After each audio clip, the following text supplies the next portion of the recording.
35. Oh, right. All right. Thank you, everybody, for stopping by. The adventure we're going to be starting tonight is Giant Slayer by MT Black. It's available on DM's Guild. I highly recommend everyone check it out. Thank you. Just all that. Yep. Okay, cool. 1, 2, 3, 4. And let's go with... Is it Sanctuary or Shield of Faith that you lose when you attack? Sanctuary. So, last session, you finished your adventures into the Blue Alley, retrieving a Celestine unicorn for a gentleman named Mert. After a few harrying encounters inside there, you all managed to successfully retrieve it. You're all paid accordingly. You just woken up just now from a long rest, and it was supposed to be discussed that you're starting the level, but I assume, given that you're all rolling, you decided to start at level 2.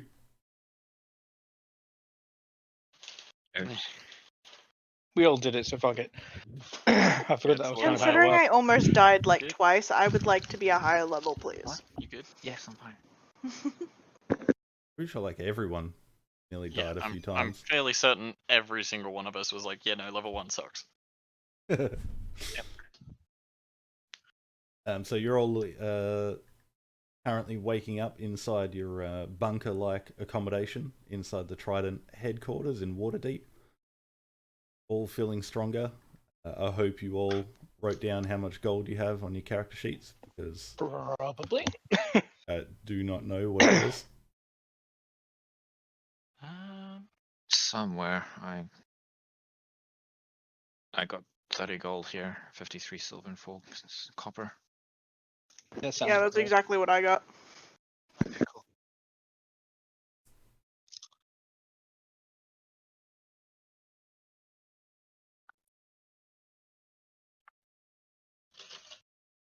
What in the fuck hit me? Cause, yeah, she got knocked out last time. Oh, yeah. And since we're all waking up,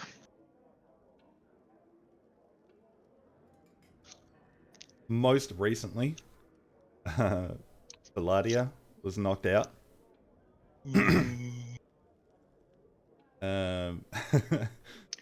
Joris just began blindly searching for hidden rooms and found 3 of them inside the Blue Alley. Yeah. Valadia released a will-o-wisp that immediately knocked her unconscious, and Ariza managed to trap it again. oh yeah, that was fun. And I remember the sword. Yes. Yeah. You all found a silver key and tried to give it a crack in a door that was previously locked, and found a trapped room filled with corpses and rubbish. Joris found another room filled with skeletons. Yeah. We found a 4th room that was like more of a hallway, and we just completely ignored it because it was covered in blades and whole. Yeah, we went fuck that shit. I believe in that encounter, Ariza was knocked out, because I've got it in my notes that you left the Blue Alley, that Joris left the Blue Alley with Ariza on their shoulder. Yeah. Yeah. I was trying to run out of the little skeleton area, and I got basically backstabbed, and I just tumbled out of the room.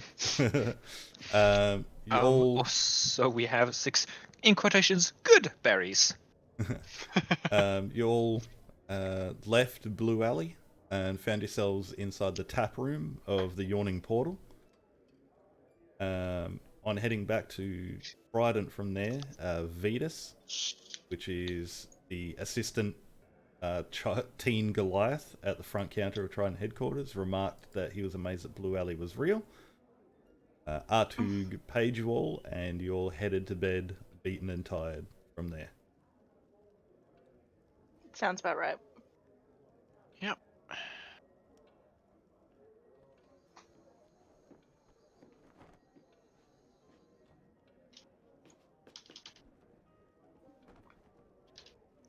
So I reiterate, what the fuck hit me? Several things. That feels like a lot of them. I still got a fucking concussion. When did we get back here? good question. All right, I'm just gonna go back to sleep then, or a little bit then, or something. How are you all doing? I need breakfast potatoes. Yeah, could be better. All right, but how you doing?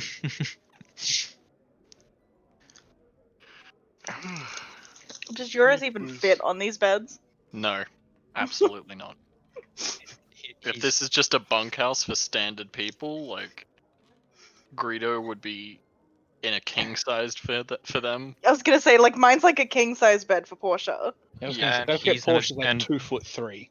Joris is in a I'm king bed. 2'10", thank you. Yeah, He might as well I'm be in like 2'3" at that point.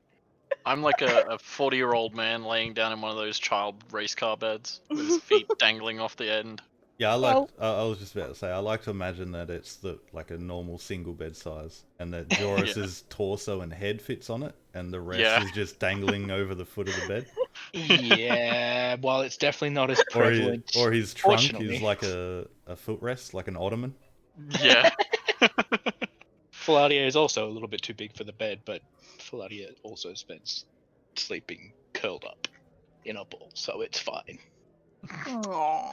Due to all their crippling anxiety. Yeah. Uh, It's fine.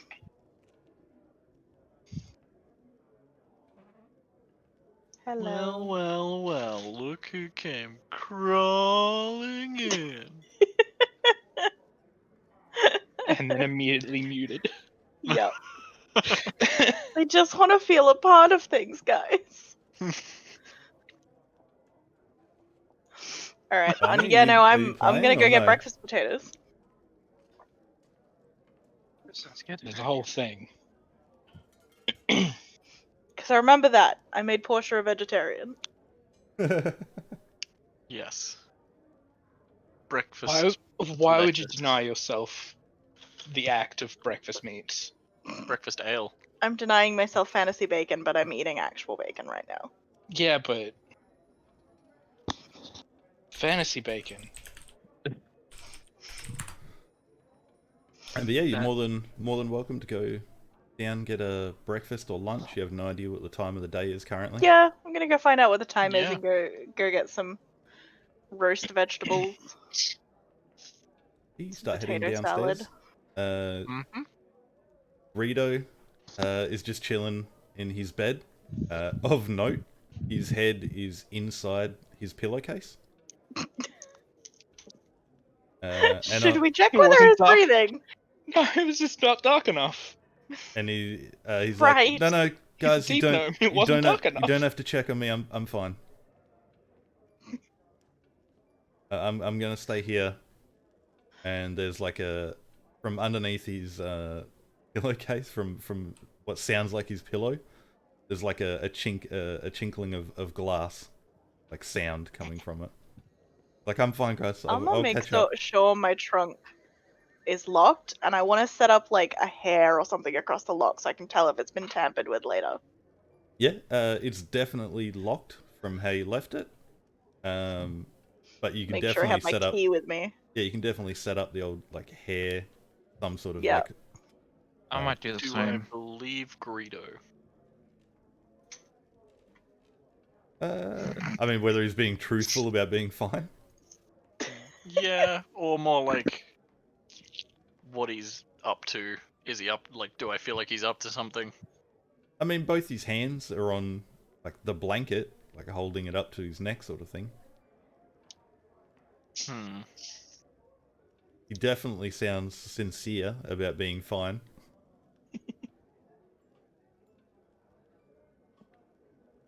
I grab my pillowcase, I fill it with bricks, and I just. Jesus. It's a big step from how Joris was previously, that's for No. sure.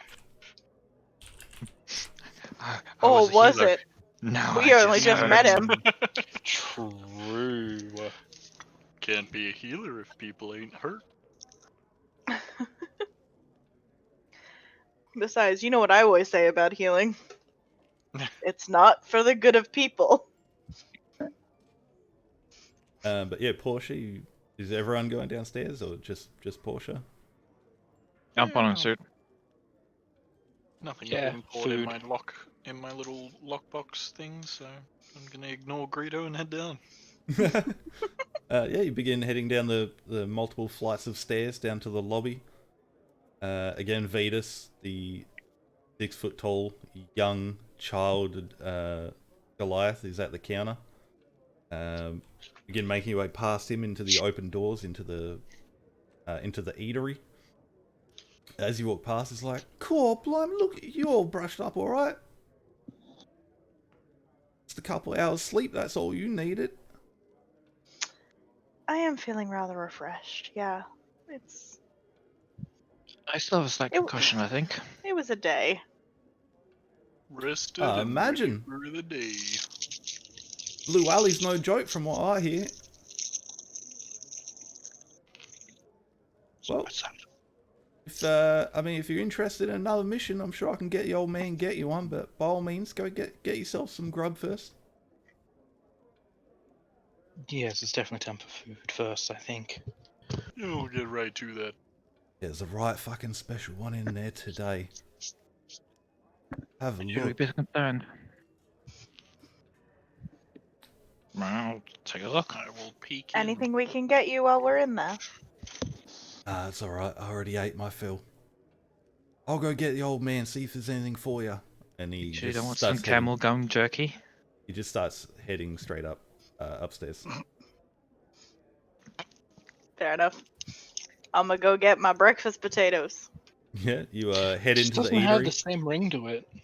The rather large, long, elongated room. Again, there's the bar on one side with a few people sitting there, and the large, very large buffet table. Of note, as you step in, again, it sort of evolves from meat, like closest to where the lobby is, and then goes, progresses down to fruits and vegetables, all sorts of sides. Roughly 15 feet of the meat side, there's this long, elongated thing on, like, propped up on stands. Various Oh, people are taking, like, large chunks of it.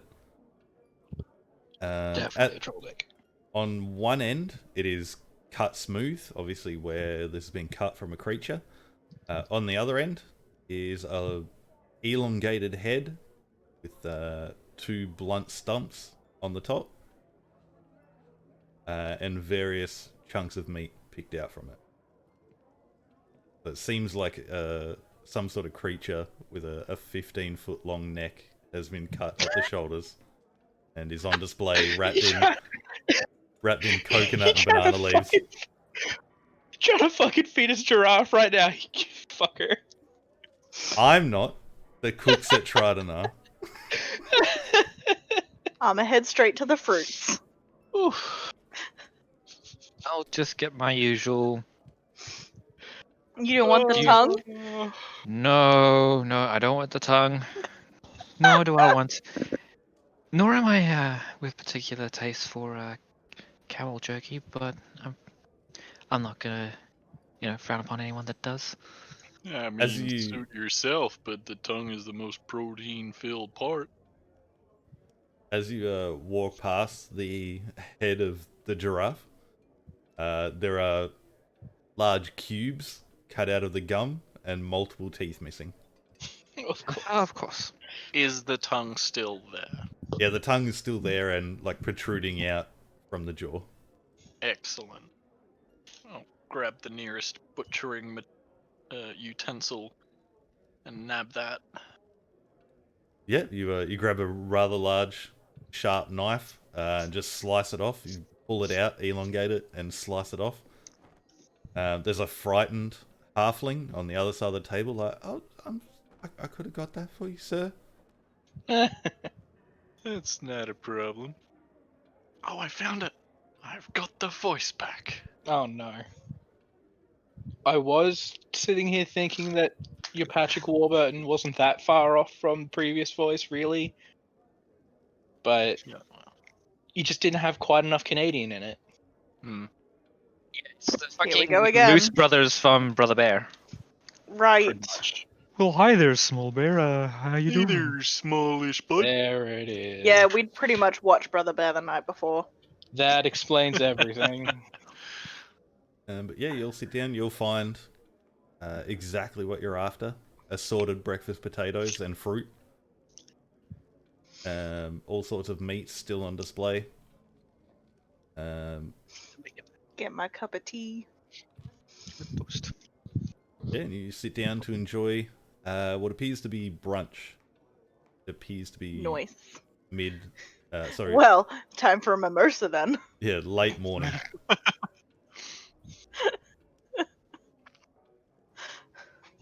Goddamn. Ah, yes, rich white people's excuse for drinking in the day.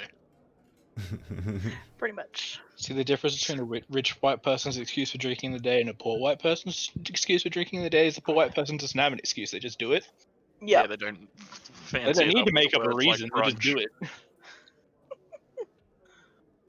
After you'll settle in, start digging into your respective dietary choices. Eventually, Vetus comes running in. Says, "Oh, the old man said he's busy, but here." And he drops a letter on the table for you. I'll pick it up to read. Appreciate it. The letter states that a town by the name of Frickley has reported that their food, all sorts of food, whether it's from their crops, their stores, ale from the tavern house, has gone missing. And that someone has offered 200 gold worth of gems for them to send Trident out, come and solve it. The letter also states that they suspect banditry. Mm. Oh, lovely. Hmm. We wouldn't happen to know where Frickly will be? Is? Pickle pickle. Fickle. Where is the approximate location of Fickle Pickle? Thank you.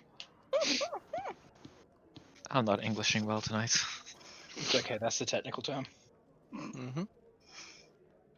Vetus says, well, that's over near the high forest. It'll be like 2-3 days away. Ah, the High Forest, my favorite place. Yeah, you want to go like northeast up from Waterdeep. Yeah, head up to a town called Tribor, and then start cutting through the bush there. It's on like the border of the high forest. Oh my fucking god. I'm sorry, I'm pretty sure Tribor is one of the names from one of the freaking characters in Deep Space. Yes, is. yes, it is. Is It is. It is. Fuck. No! No. Sorry to derail there.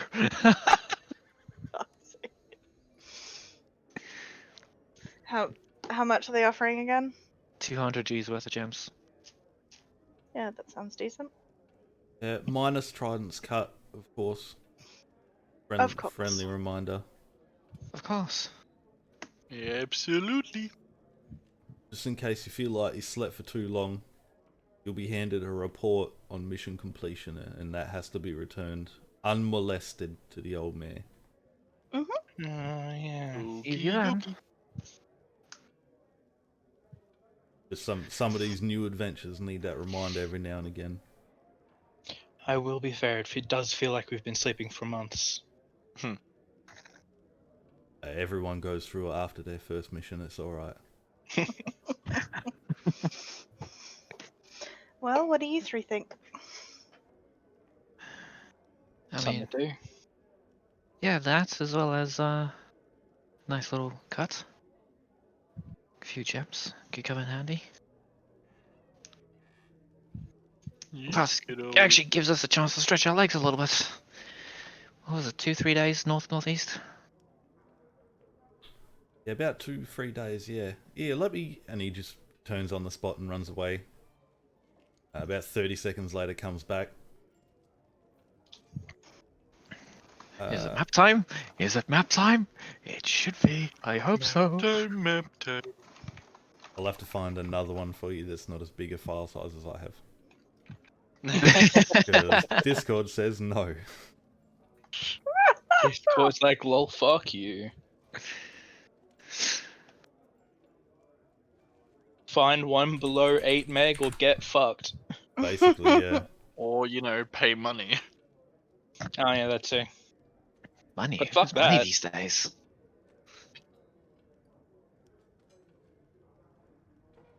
There's a low res one, that'll do.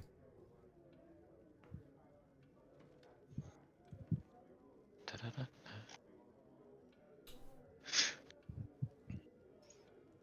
Dear God.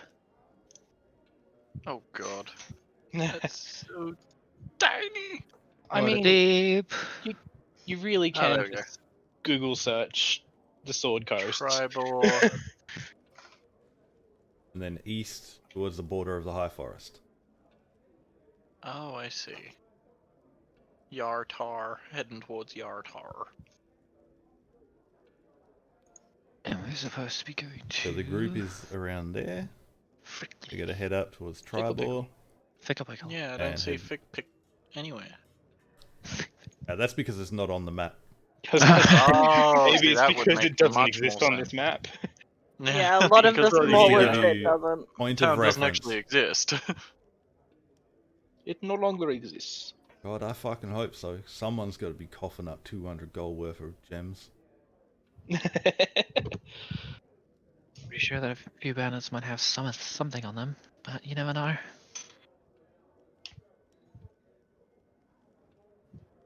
But yeah, Alright, I'll leave suppose we leave that in your just- capable hands. Appreciate it. Alrighty. Explanation. He just turns and walks back to his desk.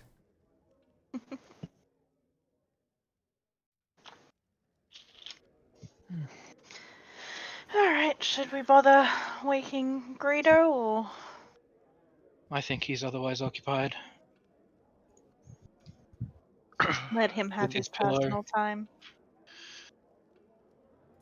Something like that. A I'm normal sure he's pillow got is other almost body methods of sized getting for paid. Greedo. He's got his own methods for I getting wouldn't be paid. fucking saying much, Portia. And use a pillowcase as a sleeping bag. Oof. Oh God. Alright. Well, I assume we're traveling on foot, or did they mention anything about transport? There's nothing What, you're mentioned afraid about of a transport. brisk walk? Just a thought. It'll do your feet good. Can't complain about that.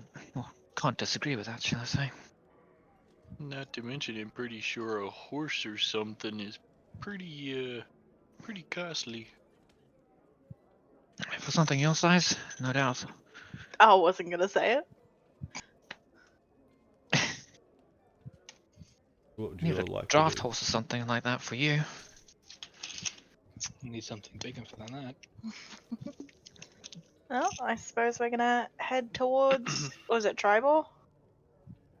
And then go from there. Vale up along the long road to Tribor, and then east to Yartar, and past the Desserin River. Yeah, none of us are getting transportation anytime soon. A draft horse is 50 gold, and riding horse is 75. Oof. Yep. I mean, if we pool our funds, we might be able to get 1 or 2 horses. Might. Right, so also just a reminder, anything you want to put inside your trunks, like make note of it somewhere on your like character sheet, either in like the treasure box or something. But the trunks are mechanically unbreakable into. So anything you like for the sake of cleaning up your inventory or something like that, anything you want to keep in your trunk is safe. Fair enough. If anyone's I didn't pick up accumulated, on yeah, if anyone's accumulated 30 longswords or something like that, put it in your trunk.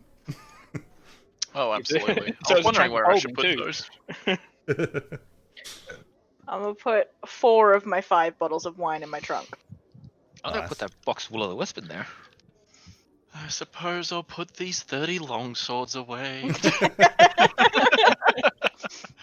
I'm glad you picked up on my subtle hint. I had your character sheet open. Nah, I'm He almost certain there's a didn't particular even item loot in there them you'd want me to in the put thing. away. He just turned up with them. Yeah, That was- that's part of my backstory. I just carry around 30 longswords. I don't actually All I use can them. think, all It's I a can think cultural is thing. that picture of like a Russian dude with like 30 fucking 30 guns. guns on his Oh. back, just like. The one we used as a description for Lefedra. Yes, yes, exactly the one. That's the one. But yeah, if you go on the bio page of the character sheets, there's a treasure box. For the sake of that, that's probably That a good is place now to just Yeah. use as your trunk. The trunk of holding. That is now the trunk of invulnerable holding. The trunk of infinite holding. Let's just nip that in the bud ahead of time, shall we? Unbreakable trunk. Well, I was gonna say, what would happen if I tried to close my bunk locker key in the trunk? Would I You just hear- Bag of, you hear like from a bag often of the- holding and a bag of holding, you just explode the trunk. You hear from off in the distance, that means you're shit out of fucking luck, idiot. That's what I expected? Yes. I didn't say I was going to do it. It was just a theoretical. Call the locksmith. Good luck with that. Alright. So you're heading off on this adventure to Frickley. Yep. Off Off on the to trail Frickle. we blaze. Yeah, We're off head to out. Trailways. Head out into the V-shaped yard of the Trident Oh, now headquarters. we have to go and buy a horse. None of Just us will one. ride it though. It's Just got One my name in horse. the butt. One. Yeah. Because y'all made the fucking Road Eldorado thing, so now we need a horse. It must be white. Yeah, you head out into the V-shaped yard of the Trident headquarters, out through the black gates, making your way through the trades ward of Waterdeep. It's easy enough to find what is known as the High Road, which is the main trade route that cuts all up and down the Sword Coast and cuts smack bang through the middle of Waterdeep itself. You head outside Waterdeep and begin your first non-urban adventure. Start heading north about a couple miles or two, where the high road forks off into the long road. Begin up there. Is there anything of note you guys like to do, or do you want to just fast forward to Frickley? No, I mean, unless we get jumped on the road, there's no particular. It's probably worth fast forwarding to the fricking. We must move Frickley. Oh my fucking god. I like Damn, I'd that. like it to unlock note that Pandora's box with Portia- this one. The gods Portia can be is the very person Frickle. who sings travel songs. Oh no. I would like that noted. Say that again. It's sorry. fine. Portia is the kind of person who sings travel songs. How convenient. Valadia plays the flute. 31 bottles of ale on the wall. Entertainer background, bitches. Yeah, it's literally shit like this song never ends. Oh, yeah. You're getting but thrown yeah, off. Begin your venture. You Thrown pass off the through road the at the next the moment small possible. town of Amphale. Long green rolling pass up through to Tribor. You get directions from there to head east along the river. Accidentally cut north around Yata, but come back around some rolling plains back to the Desserin River. We're eventually off in the distance. You can see a worn path, which you were told to look for, and that will take you directly to Frickley. You've spent several days on foot, making your way to the tiny hamlet of Frickley on the borders of the high forest. Rolling plains have given way to a light forest as you follow an overgrown dirt road that wends its way through the trees. Suddenly hear shouts and cries from up ahead. Rounding the corner, you see an old cart, perhaps 100 yards down the road. It's being pulled by a large draft horse and driven by a plainly dressed Mandan woman. There are several young children cowering in the back. Dancing around the cart, singing and whooping, are two strange fey creatures. From the waist up, they appear to be human, save for the horns curling from their heads. However, their goat-like legs are covered with thick fur and end in hooves. The creatures laugh as they jab away at the family with short swords that shimmer and glint in the morning light, their joy growing in counterpoint to the humans' terror. Even as you watch, one casually dodges a pitchfork being inexpertly wielded by the man and neatly slices through the chair being jabbed at it by the screaming woman. So what you're saying is it's time to murk Mr. Tumnus and Mr. How Tumnus. far away are we? The Lion, the Witch, and the fuck do you think you're doing? You're approximately 100 foot away. Alright. No, the Lion, the Witch, and the audacity of this bitch. Yeah, there's good. It's a good one too. I like it. Yeah, no, I'm a run in. I was a running. Portia rushes in. Wow. I forget how far I move. Let me bring up my character sheet in a separate window so I can actually see my stats. As you begin running in, you snap a twig and one of the creatures looks at you and says, "Oh, my dear friend, another has come to play." And the other one pulls out a set of panpipes and begins panpiping as he skips around the cart. I've heard better. Gonna move up there. Yeah, movement 35, action 35, that's 70. 70 feet around. I can get there in 2 rounds. You have problems. Monks have problems. Why do you think I keep Do playing these them? guys... Does the family look injured at all? Like, are these guys actually landing hits? Or are they just taunting them? Seems like they're just taunting them. I'm actually going to take my bonus action to dash as well. I don't see Portia's token. Yeah, I'm pulling it out. Whip it out. Jesus. Jesus Christ. What the fuck is with you and your monks fucking... Just monks. monks. Just monks. It doesn't matter. Fucking Everyone Manu's just playing lucky monks. shit. Your goddamn crits. So is And everyone now just...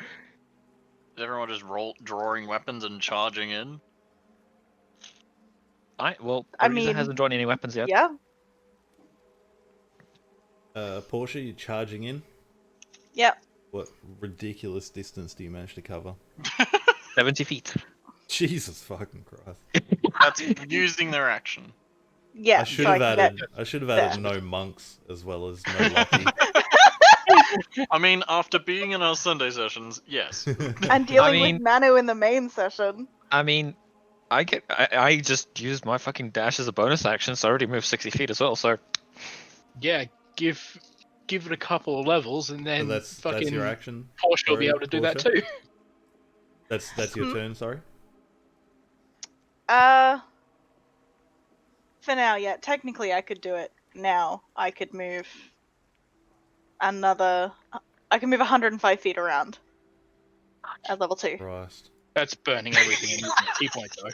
Yeah, that's using half my key points, which is why I haven't. Alright, so that's your So, turn. yes.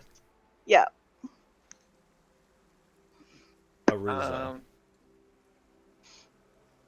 And yeah, taunting the one with the panpipes because I wanna focus their attention. Which one is with the pan pipes, though? The one on the right is currently singing on the panpipe. Okay. I'm gonna keep close to this one. I'm gonna have weapons. Shit. Hang on. Where was I before? Like there? Yeah, close enough. They're just taunting them. Fuck it. Yeah. I'm gonna go up and just. I suppose I'm gonna pull out the rapier and give it a stab. Yeah, Do I get? go for I it. can't remember if I get two. I don't get two attacks just yet. Not at second No. level. No, not that's at I'm just like, all. hang on. No, that's I'm just like, no, that doesn't sound right. That's 5th level, I think. 9 That's when I get my unfortunately extra misses. attack. You see You the get just one creature. attack Slipper. per level. You see the creature dancing around in tune with its friend playing the panpipes, and as you bring the rapier down and swing, it just definitely skips out of the way. Yeah, so is that your turn? Yeah, that's all I can do at the moment. Let me pull up some music because this is gonna be interesting. The satyr with the panpipes points the bottom end of the panpipes out at you, Portia. Can you make a wisdom saving throw, please? Yes. The creature, although playing a pretty high pitched and hearty melody, suddenly the notes he starts playing are all on the lower spectrum and a lot slower. And you feel you stop for like a split second, almost feeling afraid of this creature before you just brush it off and continue running your miles and miles. Don't worry, it's another 5 levels before I can brush that off. The other creature, having just ducked underneath your sword swing, just brings his head up and attempts to ram you on his way back upright. Arisa with a 12. I do believe that misses. Yes, on an IC 14. So you just lock your forearms together, kind of buckle down for it, and the horns glance off you unaffected. Eladia. Cheeky bugger. Start walking. Purdy. Let's see here. Oh, I don't have my ruler. Where is it? There it is. Who's it? Might be a bit too far away still. If you just moved up forward, I think you might have been able to get closer to the one that I'm engaged with. I think.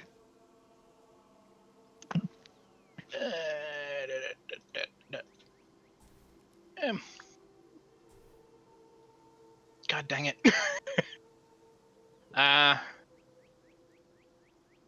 It seems a bit early to be throwing out one of those, but Fireball. Fireball.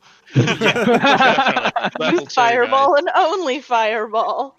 Just guys. fireball. No, I'll just use my action to start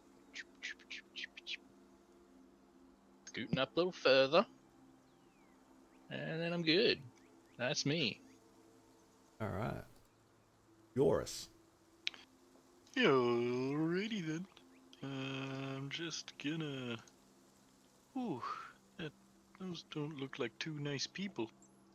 Gonna mosey on over here, using my action to dash. Hey there, small bud. How you doing? Ooh, this don't look too good. Alright. That's an action, and that's an action. That's my turn.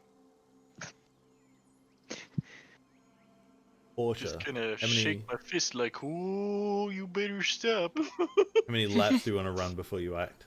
I get 35 feet now, so I can go. I mean, I can do a fair You can bit. almost do a full lap around him before Hang on. you hit him. There you go. I can get most of the way around. What would you like to do? I'm just gonna move over here between him and the people in the cart, and then I'm gonna take out my short sword and I'm gonna try hit him with it. Step. Stab. Yeah, make your roll. As you step between the creature and the children, he's like, "Oh, but look at them. They love it." And they are audibly crying. There is audible cries of fear behind you. You are very dense or very unknowing in the ways of children, my friend. It's probably not gonna do it. 14 hits. Oh, hell yeah. We're level 2. Yeah. I'm used to being a level 12 monk. Level 2. 4 Level Just a piercing 2. damage. You Yeah, you swipe need to down. crit 8 times in a row. It tries to dodge out of the way, and you just leave a very lean, shallow cut against its chest, cutting into its vest. And like, oh, that's my favorite vest. You still have the chance to walk away here. Arisa. Just gonna quickly flick the rapier in a hand and try and for another stab attack. Hopefully this time hitting. 25 misses. Are you just rolling all of these, GM? Yes, I am. Oh shit, I am. Whoops. It was a nat Sorry, 20. yeah. Yeah, it was a nat 20. It was a 25 with a 8 plus 2, so I rolled a 13. 13 damage. Jesus. Dodge that, you little shit. Actually, no, because I changed it specifically for Trident. Roll 1d8, please. Oh, that's right. It was just another dice roll or something. I don't remember. Ow. Yeah, crits are max damage plus 1 additional dice roll. That's the Yeah, one. so 8, 9, 11, 12. What are you here for? That 1 point of damage. Ooh. You've been robbed. After locking your forearms together and just kind of shoving away his attempt at ramming you with his horns, from in between, from under your sleeve, you pull out your rapier and just strike down on him. And this one looks at his friend, or looks in the direction of his friend with the wagon blocking way, and said, "These sons don't like to play." And there is a large bleeding gash in his shoulder. Oh shit. Let's murk the pranksters.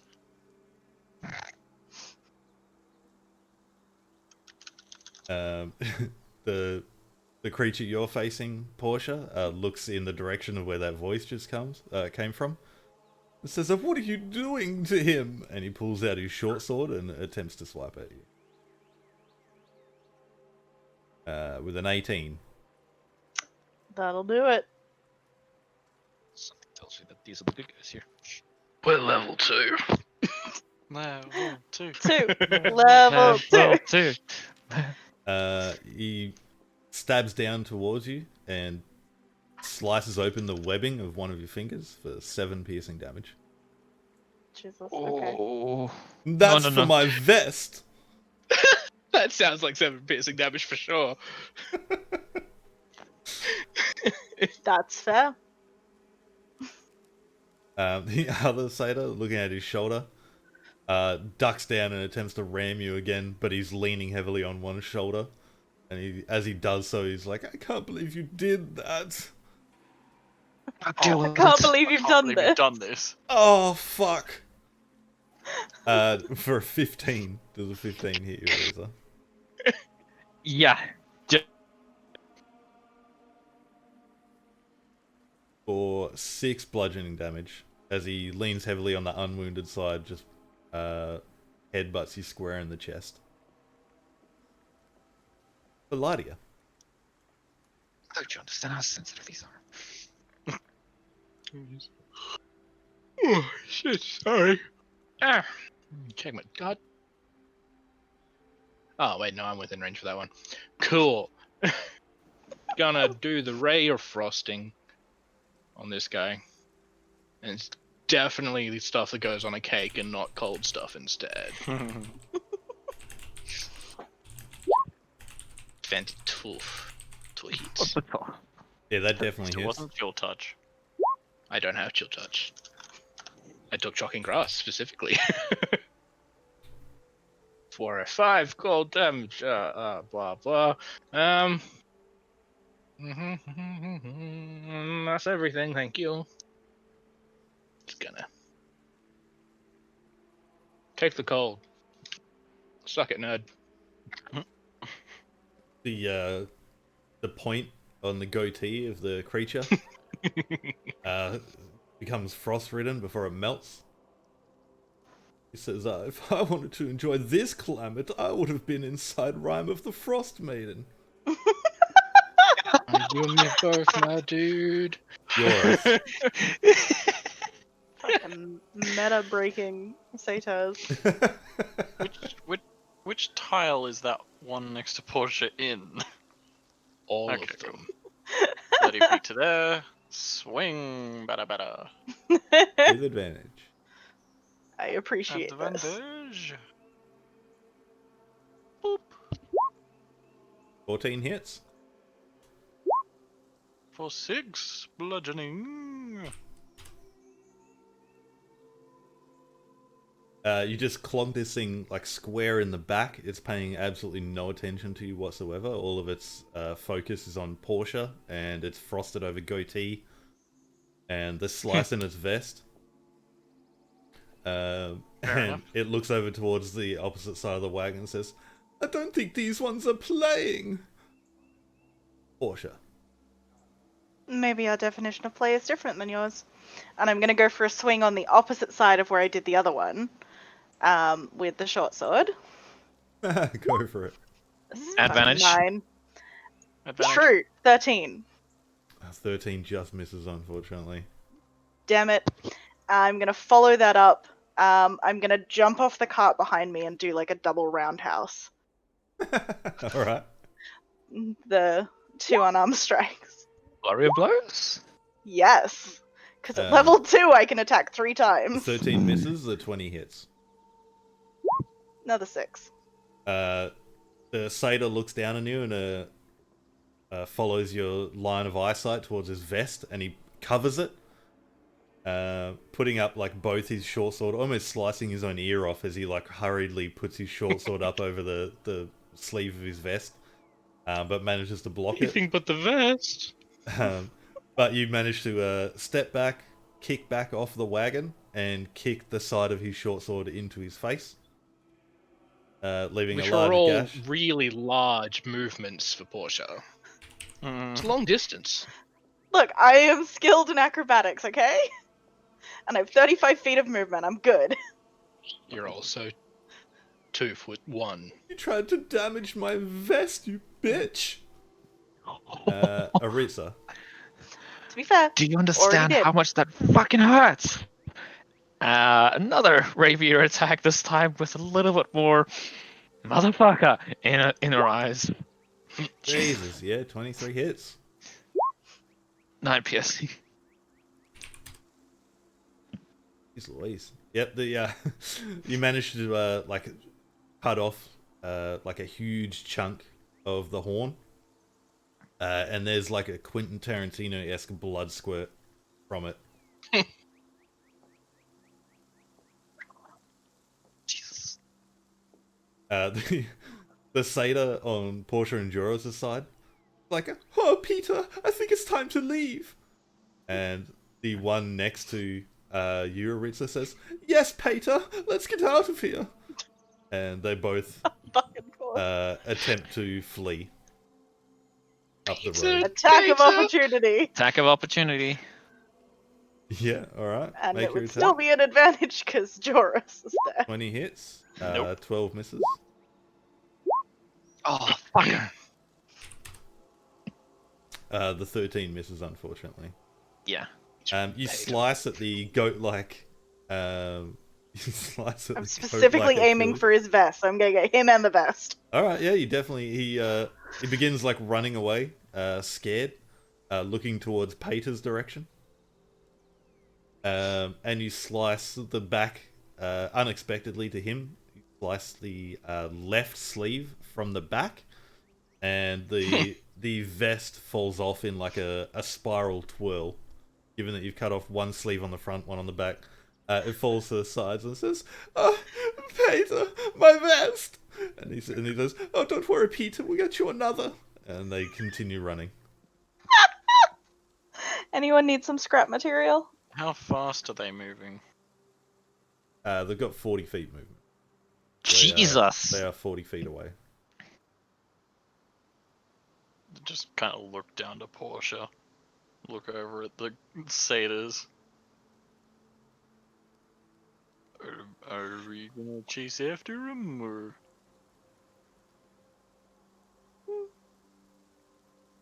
Valadia, what would you like to do? So Portia how far literally are just they, like, shrugged. right at the second? 40 foot north from Portia. Okay, then let me just... So 75 feet from you. And now they're within 60 feet, so I'm gonna just lob another ray of frost after them. As a goodbye present. Yep. Yeah, go Oh yeah, for it. technically that one's movement speed was Ah. reduced by 10 feet. Actually, yeah. Oh shit. Ray of frost. He's even Didn't hit closer. anyway, Didn't but yeah. help, but you know, just like, oh, fuck you. Don't start something. So yeah, your ray of frost just arcs high as they're ducking in amongst some trees now. It's fun. Yoris. I will continue to hold what I was doing until I get a response as to what we're doing. Looking to the group like, are we chasing them? And then I'll hold my action to make an attack if we are. Marisa's sword away. She can't do anything. I think they've learned their lesson. And if they haven't, we'll sure to see them later. Portia, anything you'd like to do? I One would like is to slowed. turn around. Yeah, one's only 30 feet from you. Yeah, but I have his vest. That's a greater blow than anything I could do to him. Oh. I'm gonna turn around and check that the kids, especially in the cart, just everyone in the cart is okay. They're all dead. I think I'm gonna have to like Brutally slaughtered. jump up so Somehow. they can see me because I think the cart is higher than like 3 feet. It turns out you So- didn't kick off the side of the wagon, you kicked off one of the children's heads. No. Satyrs were really rescuing the children, and the parents did not slaughter them. Whoops. God, if this turns into one of the fucking children pie things that So we had in you, this Strahd game. No, you climb up one of the wheels into the side of the wagon. The Just like back, stand on the wheel, like hang off and be like, you guys okay?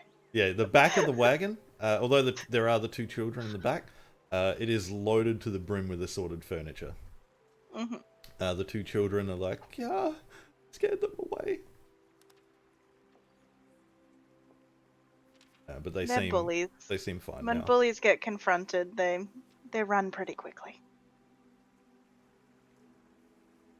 The man in the front of the wagon that was swinging. Is there anything anyone want to do before we end this? So to remove the initiative, are you letting the satyrs run away? Yeah, just for good measure, I'll chuck one Toll the Dead at the 30 feet one.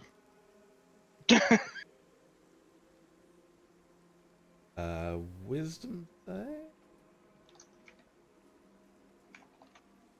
Oh, that's a 12. Oh. Yeah. The satyr drops.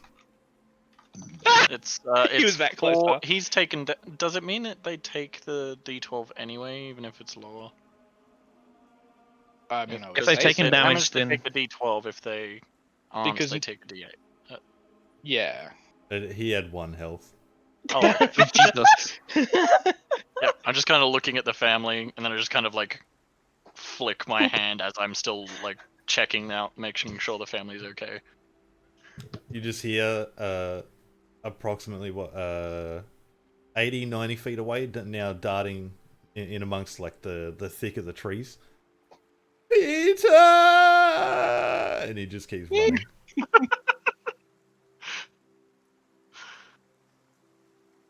That one's dead as hell. Peter's gonna be a boss fight. Next PPG, Plotting with you're the gonna run. encounter Peter in the fucking Avernus. Nah, Peter. Peter died. Exactly. sent to Peter's gone to Avernus. hell. Alright, I'm That's gonna not check how up the death parents. works in D&D. Check up with the adults. Everything alright over here? No cuts or scrapes? Yes, you see a male and a female in the front of the wagon. The man stands up. He's bright red haired, very large build. Still has the pitchfork in his hand. He says, "Oh, thank you so much. I was trying my damnedest, but they're just so quick." It's alright. It's alright. They're dealt with now. Don't think And they'll the be coming woman, back anytime soon. the woman gets up and like climbs into the back of the wagon and begins comforting the children. You Uh, did the- a good job holding them off until help arrived. Well, they didn't really hurt us. They were just terrorized. They somehow got our wagon off the road, and I just don't really know what. I've never seen anything like that before. It was nothing from where I'm from. Does Portia know anything about Satyrs? Satyrs? Yeah. I mean, sort of everyone would know the gist. They're sort of Hmm. hedonistic party goers.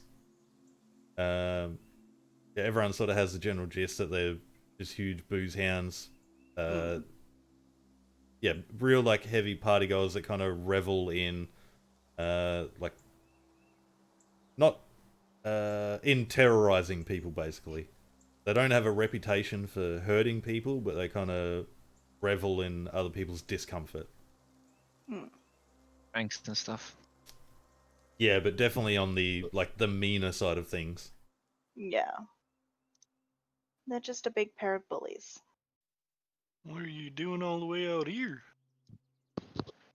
We're moving. We had to get out of Scorton. Scorton? Yeah, that's the town we're from. Where are you at? Can I give you a lift? We can make room for all. Actually, I don't know about you, big one, but we can make room for everyone else. We're going as far as Frickley. You can give you a lift there. Oh, we're I headed believe there that's actually. where we're headed. Convenient. Yeah. A lift would Bit of be a most rest. I'm appreciated. pretty By sure the one gods, might have like it's broken a meant rib. to be. What was that? It was preordained. Oh my gosh, it was like it was meant to be. No shit. Yeah, I could use a little bit of a rest. I'm pretty sure that one of them might have cracked a rib, but it'll be fine. The gentleman stands up and, looking at all of you, introduces himself as Rander.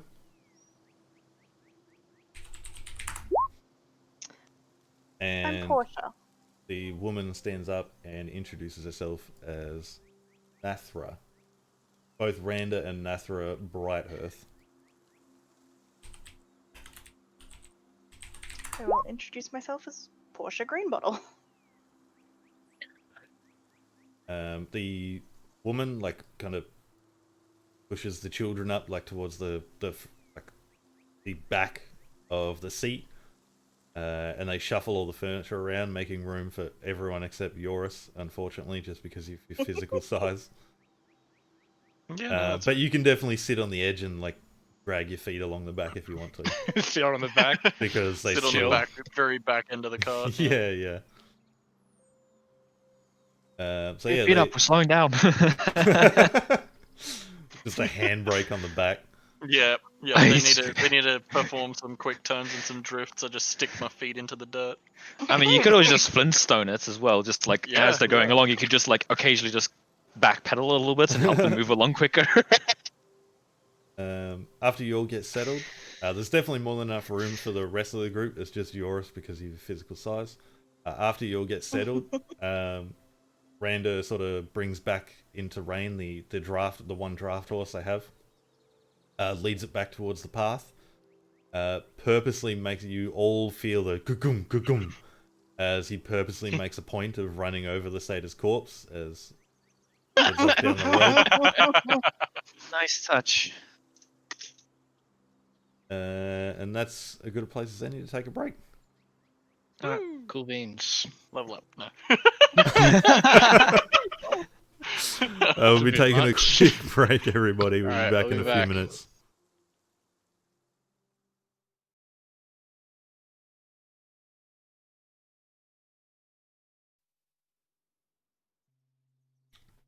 Alright, so you're all on Randa's cart with Nartha Brighthearth, 2 children in the back. Yoris providing a braking system to this primitive mode of transport with your feet dangling along the road. Oh, I don't have vehicle proficiency. Hitting the road, heading towards Frickley. Coincidentally, this family is also heading. What a Coincidentally. Because the Yeah, just- god fucking said so, that's why. Getting the lay of the land, having a chat with them from the back of the cart, like what brings you to Frickley, that kind of thing. Frickle pickle. Mm-hmm. Randa says, well, we come from Scorton. That's it's a little village about 7 leagues back that way. And he points just over his back, no general direction. Born and bred there, both of us. Best little place in the world. See. Used to be. Shall we ask? About a week ago, we had a giant come to the village. An honest-to-goodness giant. Must have been a dozen feet tall. That too, like you've never seen. Holding back comments. Oh, that is intriguing. He told us his name was Igor Bonecruncher. Said we had 2 days to bring him all the food in the village. Every last scrap, he said. And if we didn't, he'd find another way to fill his belly. And we were pretty sure we knew what he meant by that. But we're all in a right fix. Some folks wanted to leave, some wanted to fight, and some just wanted to give him food and hope he went away. The last crowd that won out that one. We spent the next day gathering every scrap of food in the village. Cows, sheep, chickens, they were all slaughtered. My grain was milled and turned into bread, and all the fruit and vegetables were harvested too, ripe or no. Made quite a pile outside the village when the giant returned. He sat down, smiling like a babe, and he ate, and ate, and ate. Took him right on 6 hours, but he ate the whole lot. Then stands up without so much as a thank you, and this is where everything gets bad. Suddenly he pulls out some old sack, and quick as a flash, plucks 4 of the fattest farmers out of the crowd and squashes them in there. Then he strolls off as if nothing in the world was happening. Well, as you may expect, we didn't exactly feel safe in Scorton no more. With no crops or animals left, we didn't have any reason to stick around. Most of them headed over to Tribor, but my brother Andal lives in Frickley, so we set off on our own. Seems like a good idea too, until we run into those disgusting forest creatures. Anyhow. Yeah, it's been a hell of a time. Certainly sounds like it. I don't mean to bring you all down after what you did for us. What brings you to Frickley?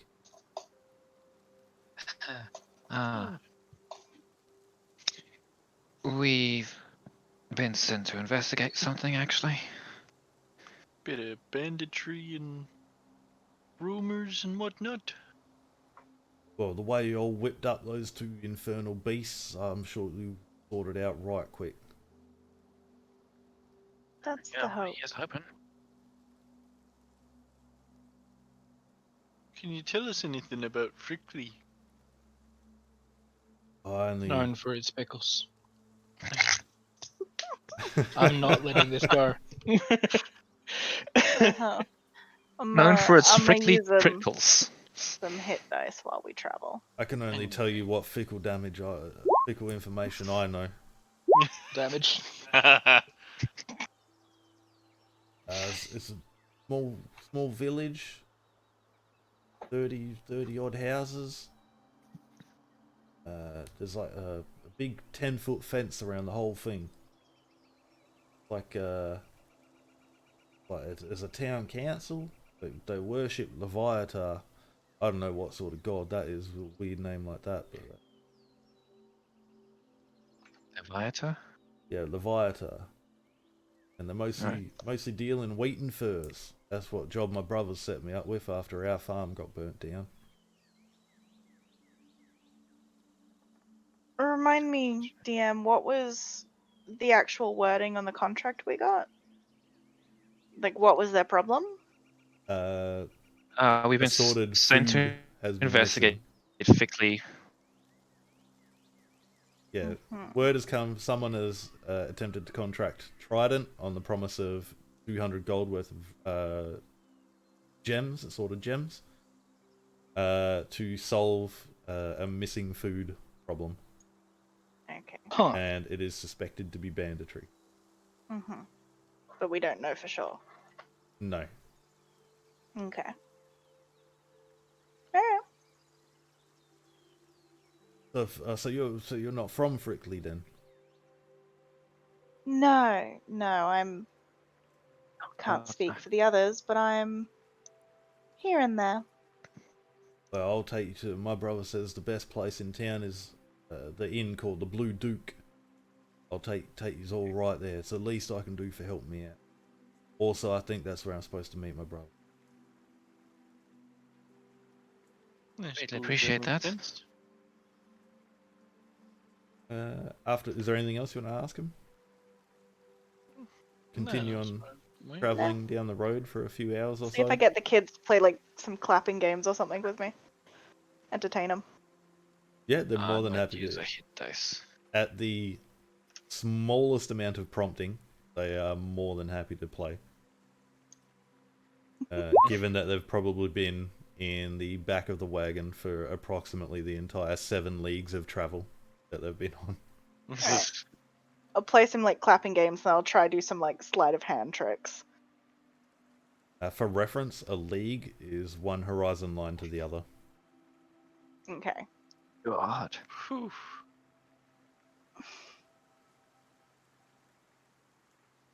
Yeah. Yeah. No. Adds a whole Quite new the meaning to trek. 20,000 Leagues Under the Sea. Yes. But yeah, you continue on for a few more hours. Around noon or so, come around a bend and you see a large, it's approximately 10 foot high, wooden fence with a gate. And Rando says, "Well, that's got to be it down there." God, I'm so glad this is over. We'll Thank have you your for family left. safe inside. Yeah, so inside, he starts to approach. You can see a couple of chimney fires. You can see the fence stretches for quite a while. In front of that, like the last mile or so that you've been traveling, is like all wheat fields on either side of the road. It's almost like a wall of wheat, about 4.5, 5 foot tall. Oh, flashbacks to traveling up to see my family in the fucking sugarcane farms. I was about to ask if it was like fully grown wheat or has it mostly been cut down or harvested or what. No, But yeah. seems fully grown. Yeah, I was just about to ask, and then you said 4 or 5 feet tall. I'm just like, never mind. Yeah, as you That get answers that. as you're getting closer, like Rando is like reaching out, brushing his fingers over it, and says, "God, lots of work right here." He approaches the gate, and the gate itself is closed, but it seems like it has been patched together and held in place with rope. And there's no one on the gate or anything? No. The wall itself, it seems like a straight up wall. There's no like wall defenses or anything like that. It's literally, seems as thick as whatever the wood is, so it doesn't seem like there's any palisades or anything on top for anyone to patrol along. But yeah, the gate is shut. It seems to be like very blatantly damaged, and it is held closed with rope.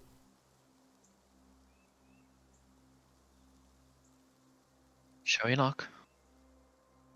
Yeah, are there any like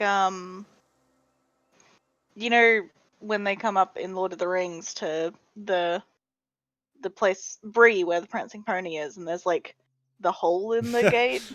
The secret squirrel hole. Like, Yeah. no, it doesn't appear to be anything like that. Okay. Yoris is gonna like.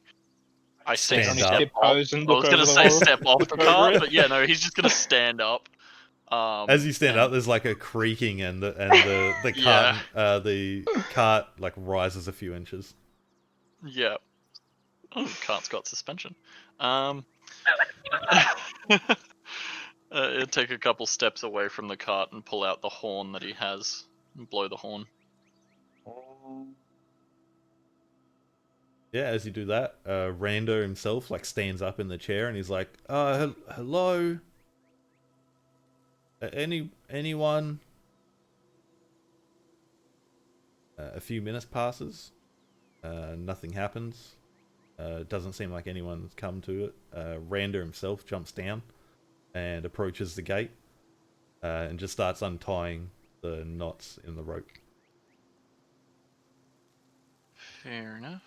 This is quite irresponsible, isn't it? You can't even let good-hearted folk like us in. Why would this not be manned? Can I take a look around and make sure that there hasn't been What any time kind of... is it? It's about noon. Okay. Can I make sure there's not like tracks of bandits or shit that have come past, or... Yeah, you can make a survival check if you want. Alright. I just want to make a general perception check and make sure there's nothing behind us in the woods. Yeah, make a Anything perception around? check if you like. Fuck. I miss Gem's perception.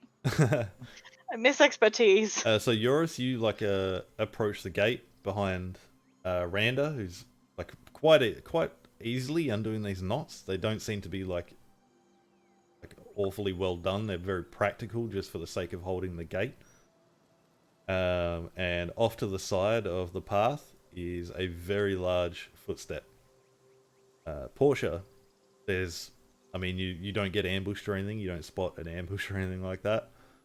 But from where you are in relation to the wheat field, given that you just passed up up the road, with sort of walled in by either side, the angle where the cart is parked now, you can see that there is a large berth, like stomped down through the middle of the wheat field diagonally.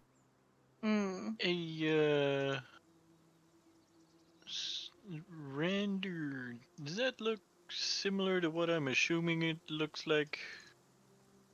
There's give me one sec, and he undoes the knot, and one side of the gate just falls flat inward towards the town, completely off its hinges. Oh. Like, what? I swear I didn't break it. I just undid the knot. Wow, you're really strong. Yeah, I am.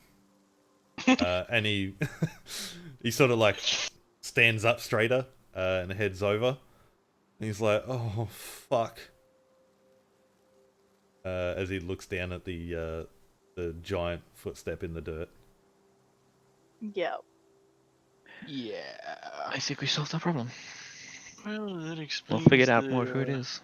We've got to get Explains- inside right quick and get someone out here to fix this gate. Yeah, that's true. He could be back. Maybe it was the gate that told him to turn around. Oh fuck! I hope I didn't damn the whole village. And he runs back in, jumps in the cart, and like starts whipping the horse forward. Hurry, Rander! Your impossible strength has doomed them all. Oh god, you're fucking right. And he's like Say. he's like beating the chaff off this horse. And Hey, Yoris isn't a dick. He completely believes this.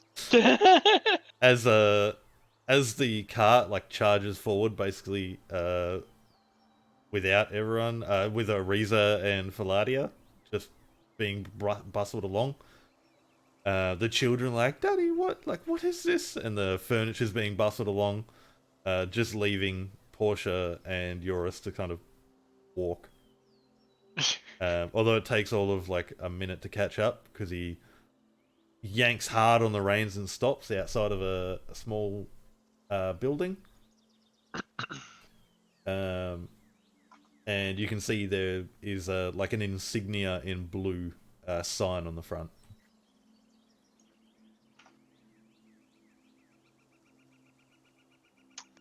Let's go read the sign. Yeah, just Seems to be a start symbol, walking but after them. yeah, it seems to just be a logo, but you presume it's the Blue Duke, the tavern that Yeah. Rando mentioned. Aritza and Valadia, as the cart stops, there is like a raucous sound coming from inside. I'm sure that's fine, right?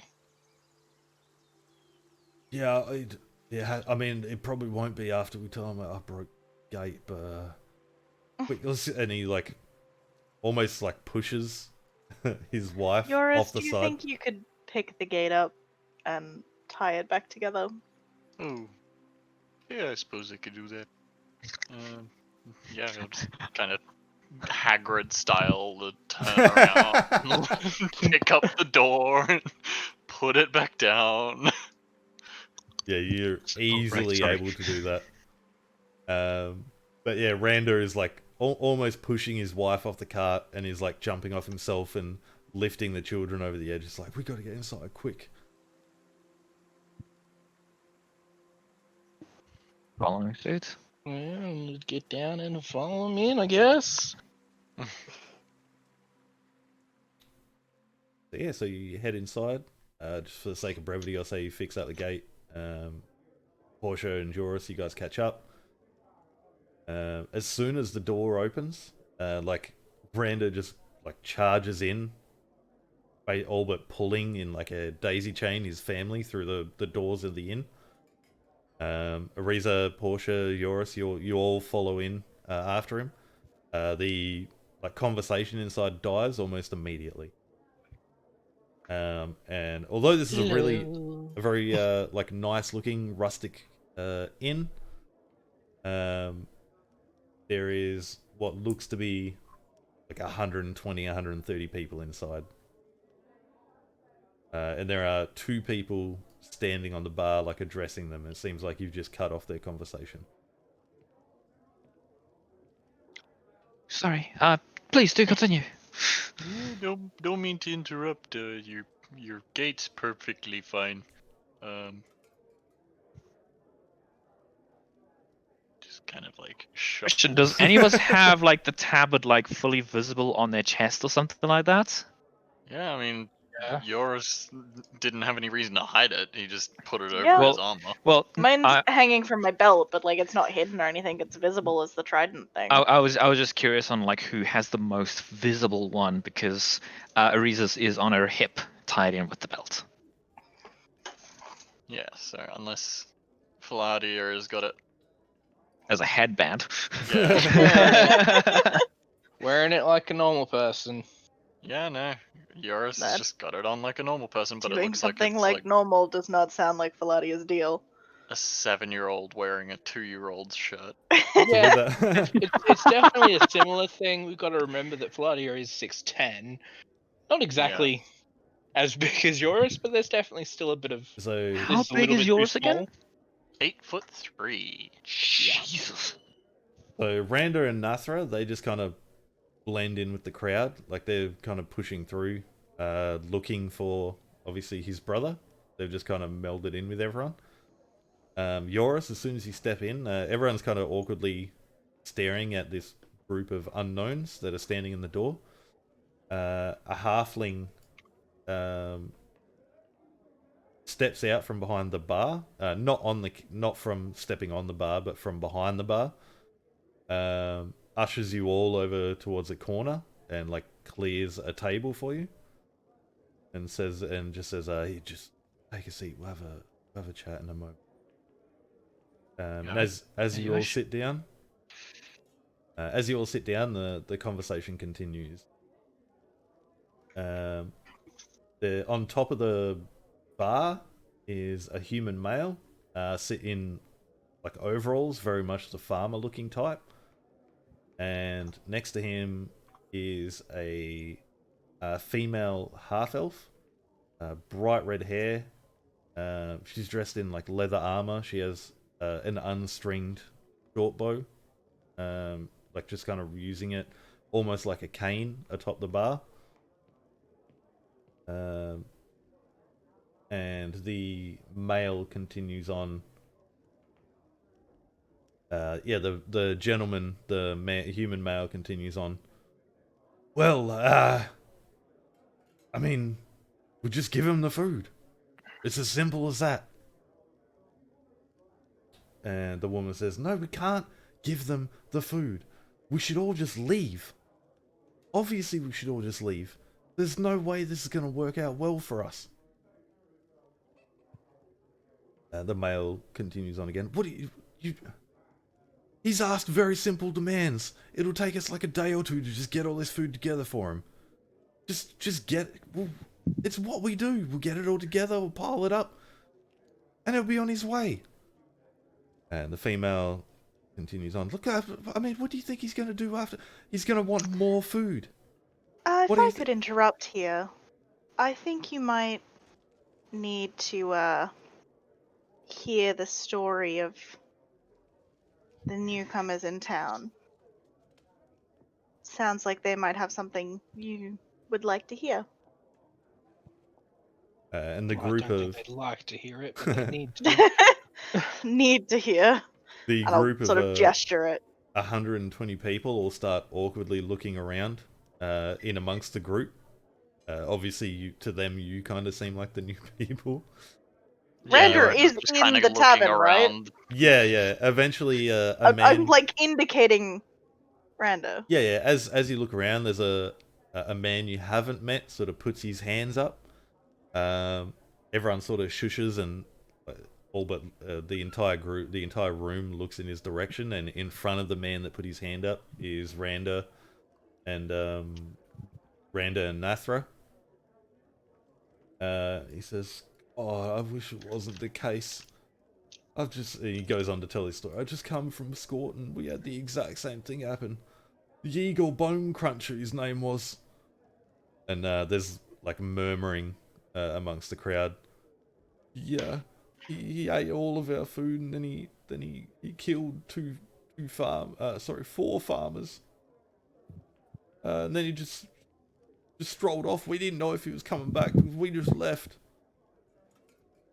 And the gentleman atop the bar says, and like puts his hand in his head and says like, "Fuck." And the woman says, "Exactly. See? We should just leave." At this point, the halfling that led you all to where you're sitting says, "Well, what if we just fight it?" Eurus is busy counting everyone that looks like a farmer. There are a lot of them. Yep. Thinking to himself, one or two won't be too bad. Ooh. I mean, took 4 last time. Won't be as much of an impact in this town. There's a lot. Actually, make a perception check because you're looking Did you around. see if someone notices you fucking counting these nuts?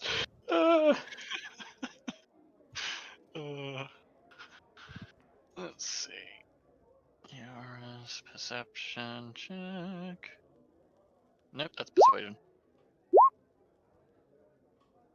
You can see, given that you have the height advantage on everyone, you can see there's 7 or 8 more people dressed like the female in the leather armor with short swords, short bows.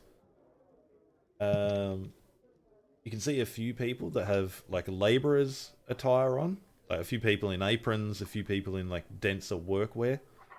not the sort of normal breezy, like farmers wear. And there's a few people that are obviously a little bit, like in amongst this crowd, they kind of look a bit upper class with, nice glasses, clean clothes, that sort of thing. But yeah, so the halfling stands up, says, "What? We could just fight it." And one of the crowd says, "Sit down, Pello, you fucking idiot." And he stands up a tiny bit taller, and he's like, "I'm serious. It's just gonna keep coming back. We've all been here for years. We grew up here. What if we just fight it? If we all work together, we can fight it. Not to mention, we could just get..." And he like quietens, just like stops. Just get what? And he like very quietly says, "We could just go get Jahi a giant slayer." And there's a few more people that are just like, "Oh, sit down, Pello, you fucking..." And there's a couple like there's a few people saying like, "Myth," or like there's a few other people murmuring like, "She's old, surely she's dead by now." And but he kind of peps up and says, "These guys are from Trident, and I hired them to solve the problem."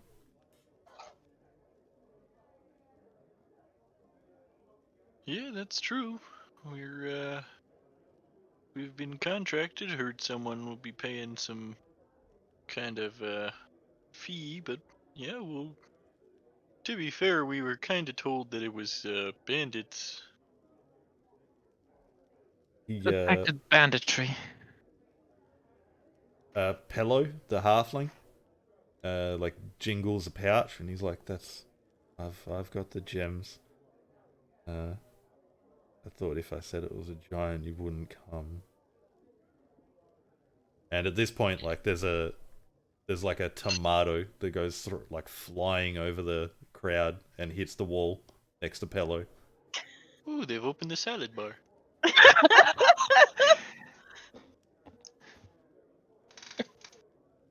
None of that. He like takes a deep, like Pello the halfling takes a deep breath and says, "Look, we've got veteran members of Trident here. Like this, Yes. if we all chip in together, we could all turn the tides of this battle. We could go and get Jahia who can help us. I know she's out there. I know where she lives. And they'll help, right?" At the very least, it's been proven that A, giving this thing what he wants isn't your best move, and considering that this is now the second time today I am hearing this story, leaving also poses some issues. Make a persuasion check. Let's put it this way. How many more villages before he is satisfied? I'm great at persuasion. How many friends or families or family friends would suffer? Is Ariza giving me advantage? If you leave, he will just move on. If you feed him, he will just move on with less people for your village. Ariza, do you want to give advantage or do you want to Yes. roll? Persuasion. I'll give advantage. All right, you're putting a lot of trust in me. Would you prefer I No. roll? Never mind. It's better than what it was. Yeah. Slightly. Think of it this way. You don't fight it. It'll just continue on. If we take care of it, no more problems. You get to keep all your food. So the both of them on the counter look at you, look at the group, and say, "So you're going to fight the giant?" Almost in unison. That's what we were contracted for. That's what Trident does. We solve problems. I mean, And you if- can't be too much bigger than me, so And if they go and get Jahia, it'll be a lock. It'll be easy. absolutely. Ariza, you can make your own persuasion check as well. Ah, please be good. Fucking. If only I'd gotten the one. Like, that's fine. I can re-roll that. But no, it had to be you. I probably leaned back too far back in my seat and just like. Eat shit. Fucking fall off the chair.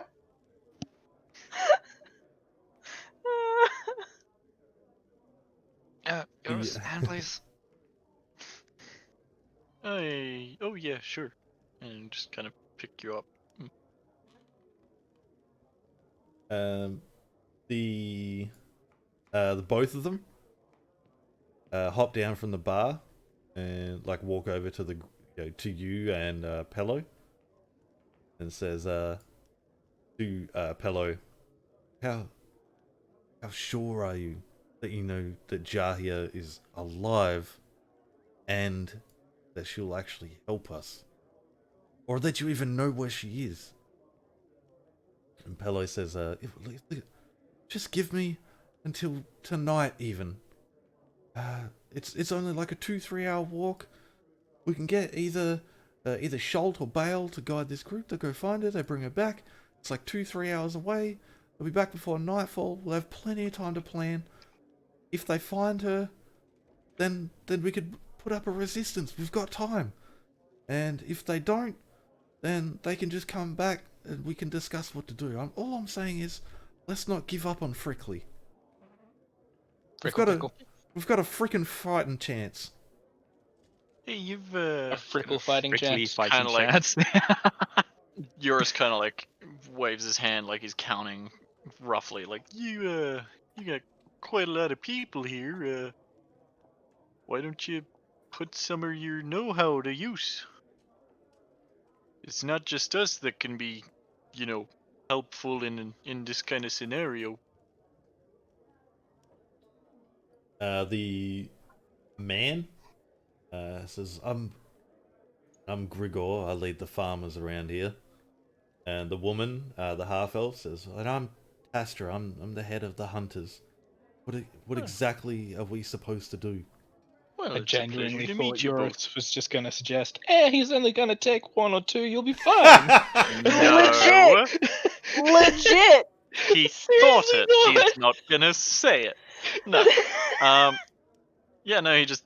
Well, I mean, you both seem to have quite a lot of people here who, judging by what we saw outside with how good your crops are, you're pretty good at your jobs, and the size of the place means that your hunters are pretty good at keeping everyone sustained. All your hunters must be pretty good with your bows and such. As well as the fact that you're mainly trading in wheat and furs, you know. You guys got a living here. Why leave or sacrifice that? Not to mention, all this time living here, you've got to be fairly proficient with your work. The hunters here might be pretty good with ranged stuff. Keep them out of the harm's way of the big guy. Yeah, And with a bow, you your don't even need to farmers, get close. yeah, And if you're a half decent shot, it's easy to hit a giant. and your farmers here, you might not be too good at fighting, but I'm sure a few of us got a bit of know-how in how to set up sneaky little underhanded things. Yoris, you can make a persuasion check.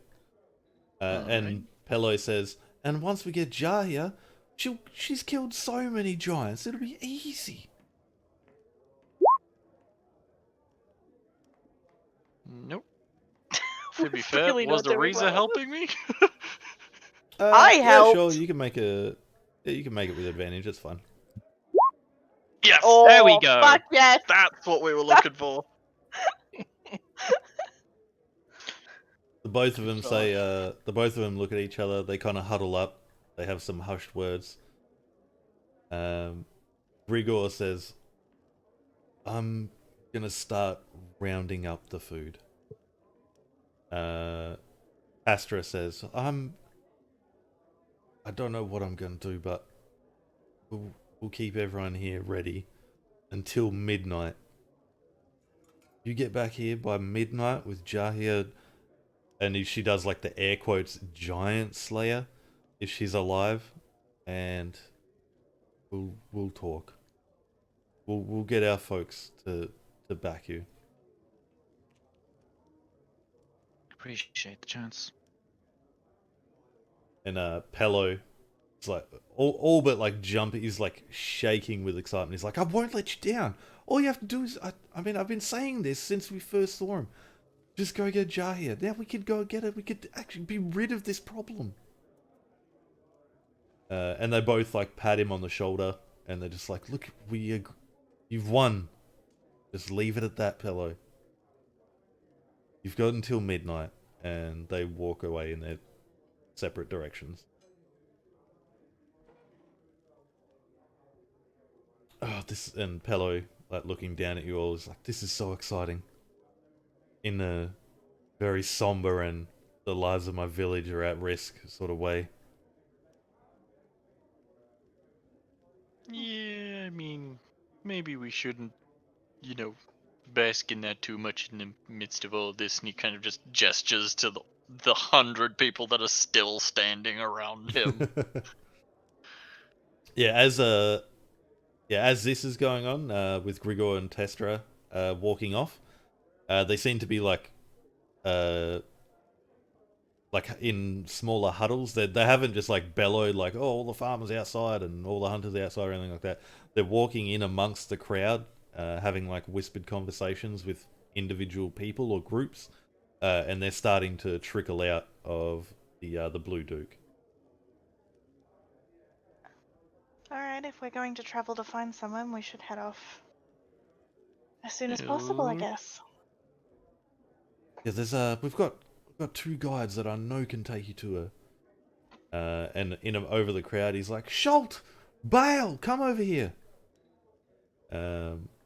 Eventually, after like a minute or two, you see a tall, like weather-beaten sort of man, like an aged, hard-working sort of gentleman approach. He's got leather armor on, again a short bow, and a like a battered short sword, and a young flaxen-haired half-elf who looks to be anywhere between 10 and 12. You guys can pick which guide you'd prefer, but they both know their way around the Highwood. Have either of you actually met or been to Jahi? They both kind of look at each other. Schult, like, well, I mean, I kind of hunt the high forest. Fellow here says they're near Weeping Rock, and I know where that is like the back of my hand. Can't be too hard to find from there. And Bale, the young half elf, is like, and I mean, I'm always in the high forest.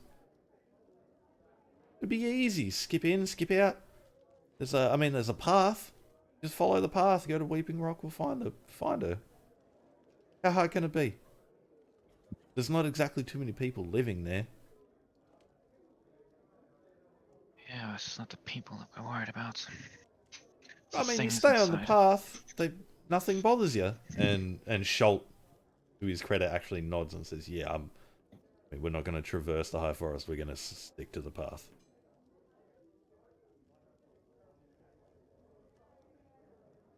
Yeah, I suppose, can either, I assume, Eurus gestures to the older looking one, I assume you can handle yourself in a fight, but, you're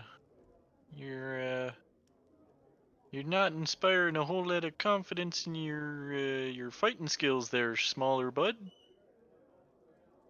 I mean, I've never been in danger in the high forest. What do we need to fight? Yeah, I mean, that's a good point. Just follow the footpath. Head to the Weeping Rock. Good as gold.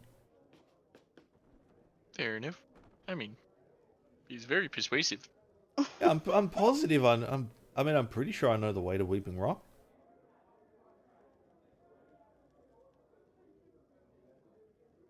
Yeah, Eurus just kind of puts his hands up like, all right, up to y'all.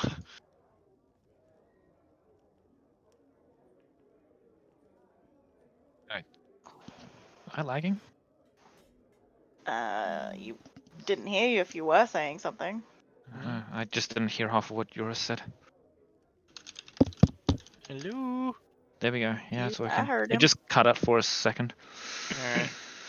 Yeah, essentially discussed the merit of how savvy they are with fighting, and after hearing that the younger one doesn't really have to fight much, he just kind Do of either of backed you up and left it not for the want group. to go?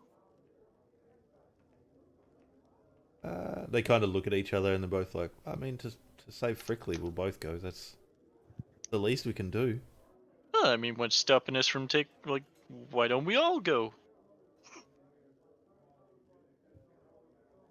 Be a party. I mean, he's got a point.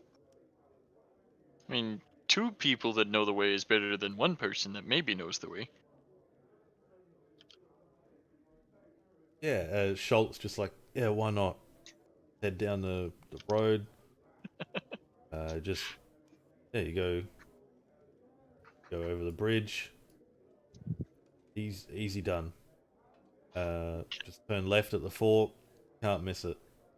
And Bale's like, yeah, everything except the left part. You go right. Oh my fucking god. Can I do some kind of like insight to see which one seems more confident in their answer there? One of us only tells the truth, and the other one only lies. Yeah, you can make a insight check if you like. They are both equally confident that their answers are the right one.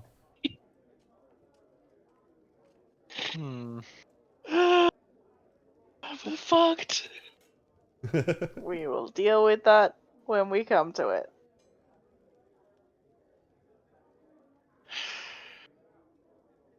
There's like a friendly discussion now between them. With Schultz saying like, "What do you mean? Go right? You go left, across the bridge. Go left, takes you all the way to Weeping Rock." And Bale is in like a very friendly tone. It's like, "No, you don't even worry about the bridge. There's the skipping stones. You just skip across them. Takes you right to Weeping Rock." And then the only sort of I don't want to say it's not heated at all, but there's definitely a look from Schultz at Bale of like, you're 10, like he's like entertaining this kid. Shut up, you're 10. But yeah, Pello's like, well, I mean, if you take them both, it doesn't make any difference to us. You just got to get back here before midnight. We'll do our best. I And hesitate both to of them- ask, but which way is quicker? They both say, well, our way takes 2-3 hours. So who likes the bridge and who likes the stepping stones? Because at this point it really doesn't matter. I mean, They both put their hands up. I was talking Feels to like- everyone else. feels like stepping stones and such isn't exactly a strong suit for any of us that aren't the most dexterous. But trolls live under bridges. Bale says, well, I mean, I don't know what dexterous means, but I mean, look at the size of your legs. You don't have You to could jump. probably just step over it, yeah. I mean, I I fell would have in to once. It's like 8 feet deep. You just swim. To be fair, 8 feet is kind of a lot for me. Yeah, it's It's like why he said swim. it's like Yeah, I mean, If if you you- fall in, you just swim across. It's like 20 foot wide. It's 8 foot deep. You just swim. I can't swim. there's nothing in the Is that a water. decision you just made right this second? Yes.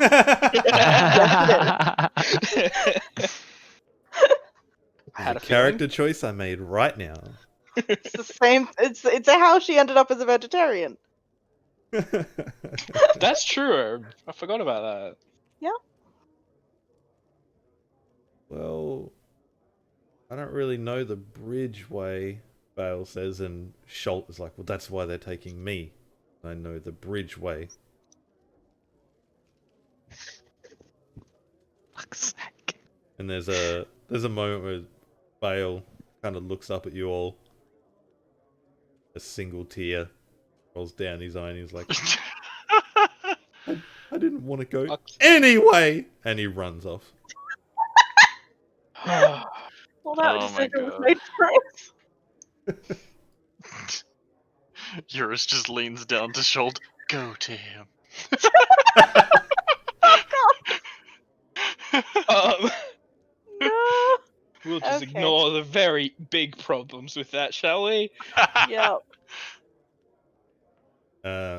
Schult is just like, look, it's about 7 miles to Weeping Rock.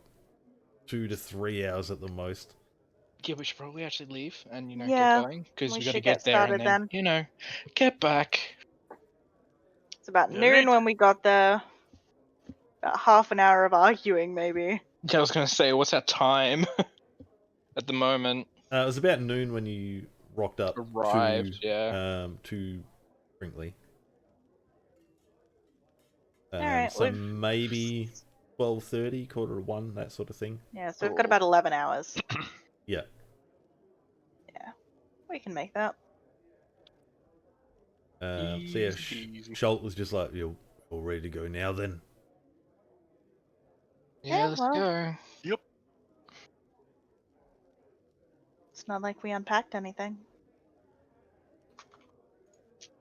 Pello, kind of like standing up, is like, do you need rope, torches, anything of that like? I mean, it's unlikely, but if you get anything that might, patch us up if we run into anything, that might be useful. I've just got rope and torches.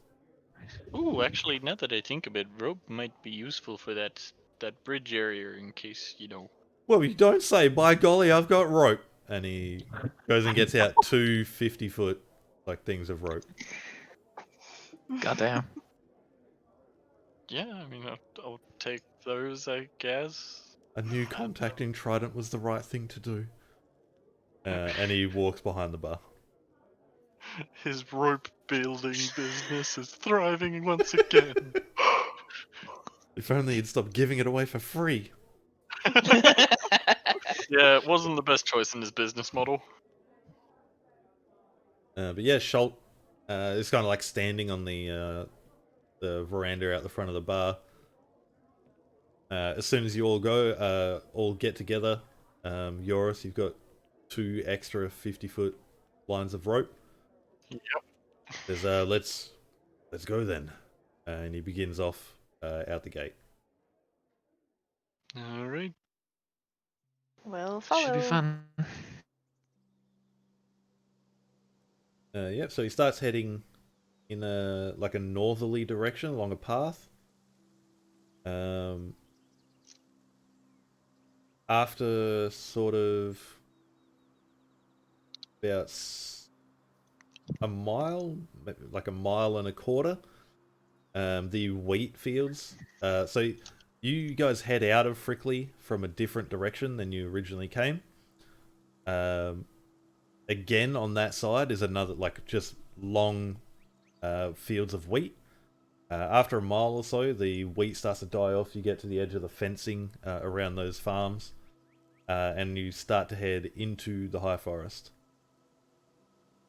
After about 500 feet or so, you come to a fork in the road. Obviously, there's left to right. And Schult is like, well, this is the bridge way, and that way's the stepping stones that the little kid plays on. You don't actually want to go that way, do you? Well, no. Seeing as you're the, Whew, thank God, because I don't know where I'm going down there, and he just begins walking down the path. bridgeway. Yeah, he just begins walking down the path he said he knows. Cool shit. Let's Alright, go. yeah, just follow along. You begin walking along. A little bit down the path, you come upon a huge tree, much larger than any of the others you've seen in the forest, lying at an angle across the path. The smell of damp and rot wafts towards you, and you can see the ripple of vast insects moving across the trunk. Does it seem like the insects are what? Like, is the tree laying in our way, or? It is definitely laying in your way. Okay. And does you say vast insects? Like, Yeah, like there are clouds of them. Oh, look okay. at that map. All of these maps are hand drawn by me. Never would have guessed. I just love the idea of you spending money on a module on a fucking small campaign, and the maps you get are like hand drawn in MS Paint. When I write my own, that's what I plan on doing. Nice. Good shit.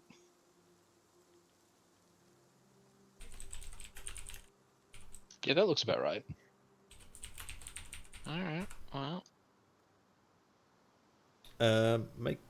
What was your question, sorry, before?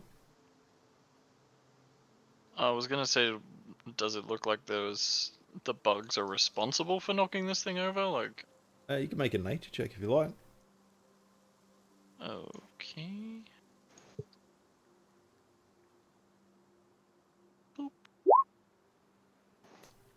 Just looking at the tree, it seems like it fell under the weight of itself. It grew too large for its own good. Okay. With the with it being fallen and dying, it seems like and you can hear in the distance a like running water. It seems like just having it fall and die is what's causing it to rot, and the insects are probably attracted to that. Yeah. Schult, on the other hand, is like, we got to kill these things. Why? Ever been bitten by a bug?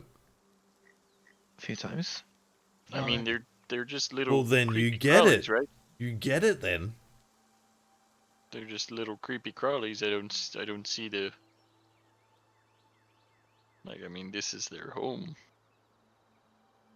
Well, I mean, the tree when it was upright was probably their home. Now their home's demolished. They should leave. I don't want to go through it. I don't like being bitten by bugs. How about we go around? Right. She gets it, and he points at Ariza. How about we go around? Want to go into the forest? I mean, we I mean, could backtrack. it's not that much of a divergence, is it? We could backtrack and go the river way. All right, then fine. You've convinced me. And he pulls his like leather armor over his head and just begins running towards the tree. I'm kind of tempted to just watch him, but I am just watching him. He let me grab his token. Sorry.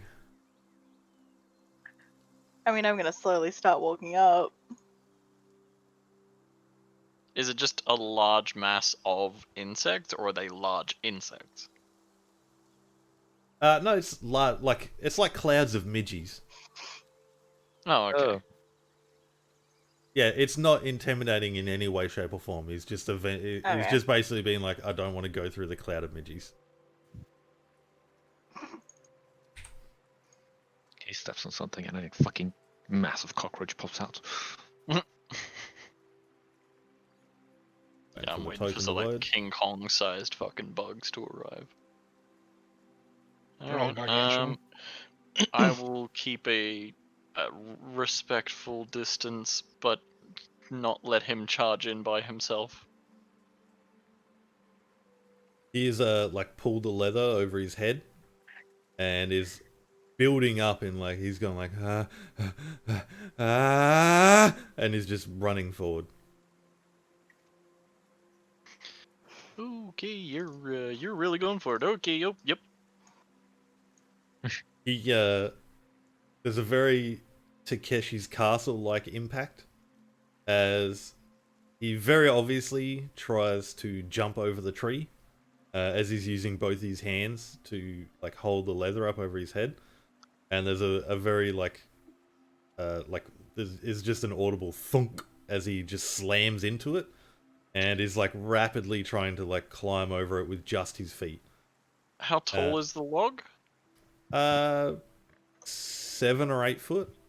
Excellent. I will just come up behind him and just pop, just kind of bop him over. He slides like over, like head first, over the other side, crashes to the ground, and then from the other side you can hear, "They're biting me! They're fucking eating me! Oh, come and help me!" All right, next up.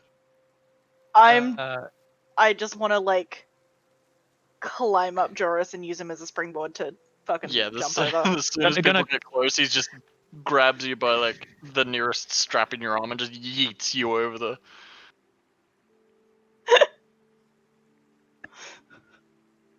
As you get up, Portia, on top of the tree, you can see that there is not a Midgie in sight. Schult is thrashing around wildly on the ground with his armor over his head, and there is a giant centipede, like thrashing at him. I'm just gonna go and like, with my boot, just sort of like kick it away. It's on the ground, so you'd have to get down on the other side of the tree. When you say giant, just Goomba it. Goomba stomp it. Is it like the size of I mean, I'll Portia? jump down.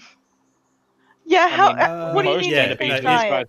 Most centipedes are the size of Portia, come on. No, this would actually be about the size of Portia. Yes, this is a very small mount. Smaller and smaller. It's a very small mount. It's a very small mount for Portia. Well, there we go. Tame it. Portia could use my dog as a mount. Get a couple of them together. Oh, look, there we go. Get a couple of them and attach reins and get a little sled. The thrashing of Schult, there's infrequent like kunk kunk kunk against the tree trunk as he's like kicking and thrashing. Yeah. And it attracts 2 more that just wriggle out from under the tree. All right. Since it's like my size, I want to like try take my short sword and then just stab it down and skewer it. Yeah, go for it. Fucking apparently not. Is this like missing a supreme Goomba stomp opportunity? Funny you should mention initiative. Now you can all roll initiative. Yay! Well, at least I still got this going for me. Jesus.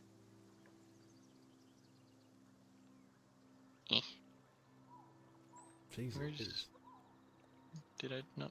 I'm pressing. In comparison to last time. Oh, there we go. Never mind. -1. Yes. Hence why I did not suggest the stepping stone. Portia, what would you like to do? Move around, because technically that's flanking. Engage with this dude. Yeah, sure. And I will try stab this bitch again. I will take it. Yeah, 19 hits. I'm just trying to skewer it. And skewer it you do. As you like stab into it, you stab between 2 links of its like chitinous armor. And as you pull your sword back up, the centipede just comes back up with it. Anything else you'd like to do on your turn? I'm just gonna like step forward and be like, okay, you can stand up now. It's dead. I knew you guys from Trident would be worthwhile. Turns out this guy has never set foot outside the fucking village. He's a fucking A reason. what's Gonna germaphobe? Yeah. step over to this one and just like hop off the log and just bring the rapier down straight towards it. So Yeah, like just go for hop it. down and stab. Pogo stick down with a short sword. Yep. A rapier, sorry. Fucking Yeah. Link's down smash. Be the most Yeah. redundant pogo stick ever. I don't have. Won't have. Yeah. 18 hits. And you just sever it straight in two. It's a rapier, rapier? not a short sword. Rapiers are basically I said toothpicks. I corrected myself.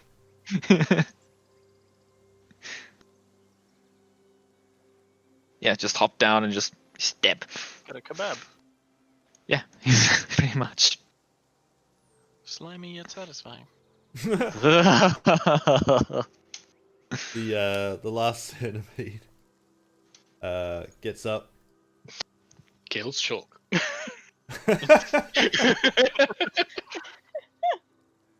Full on King Kong with the fucking worm things just eats him from the head down. Climbs over the tree, wriggles its way around the girth of the tree, and attempts to bite Yoris. Ooh, geez, 21. 21 hits, yeah. Yeah. 21. 21. You take 3 piercing damage as it sort of lunges at your ankles. I need you to make a Constitution saving throw. Constitution. Oh no. Okay, where's saving throw? Boop. Oh Nope. no. You Poison. take 5 poison damage as well. Womp womp. And you are poisoned for 1 hour. Okie dokie. Philadia. You've just seen this thing nab at a... You have no idea what's actually going on the other side of the log. But you've just seen this giant centipede crawl over and bite at Yoris's ankles. I'm gonna just go behind it and then do a nice little shocking grasp. That definitely is. Jesus. Damn it! For 3 though. It's a cantrip. Womp womp. Yeah, it died anyway. Fuck Yeah, it. they have almost no health. You good there, big guy? And now the Marlowe centipede pops out. Oh yeah, no, it's you're a little bit bitey there. Good eating though. And he'll pick up the giant centipede and put it in Pop his it in your pouch. bag. Yep. It's slightly sizzled as well. Yeah, exactly. Pre-cooked. This will fit in right at the eatery. Yeah, exactly. Not wrong. Right You next just to the ignore giraffe. being fed giraffe Right next neck. to the giraffe tongue jerky that he's got in his pocket. Schultz like stands up and he's like, I'm very sorry. I'm terrified of bugs. Well, you can't get to. You feel a little bit today. I'd say that's progress. Managed to rush through them. I got thrown over a log into the maw of a giant centipede. I don't think this helped. But thank you. I mean, these things are practically fucking useless. But You- okay. Trident lot really are heroes. This way, and he begins on down the path. Slowly It's pull like the fucking rapier Robin out Hood and Men in Tights moment. Walk this way.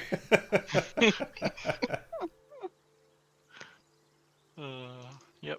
If no one else is gonna, if they've done sliding them off of weaponry, Rioris is just gonna pick up the last 2 pet centipedes and just take They them are for all yours. later. Alrighty.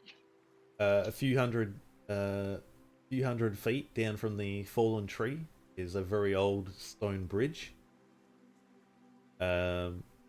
Schultz just leads you guys across it. Another 100 feet after that is another fork in the road. Schultz just kind of stands in the middle of the fork, raises his head and sniffs the air. He says, the right, it feels like the best choice. And Yeah, well, hold on. You You said feels that- like the best choice. You said you knew the way. Yeah. I mean, both these ways lead to Leaping Rock. It's just one feels like the best one today. Today, Right. what are you sniffing for? Wolves? Can you not smell it on the air? It's a cleaner Can we? path on the right. Can I smell it on the air? Make a nature If check. someone if rips one next to me, I'm gonna kill someone. you like. Because I with that? Yeah, can I get some help with that? Yeah, I asked if I could aid with that just before you rolled. Ladia, right as you also inhale. This fucks. You inhale right as Yoris is like.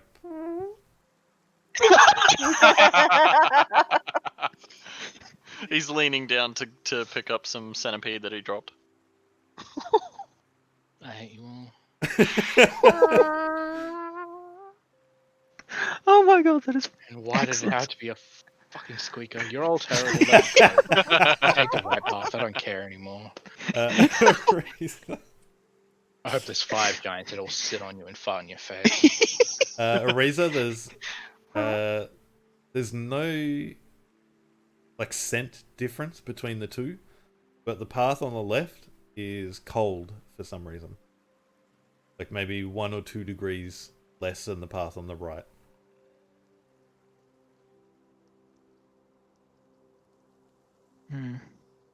Alright, I don't know if that's a good or bad sign as a player, but whatever.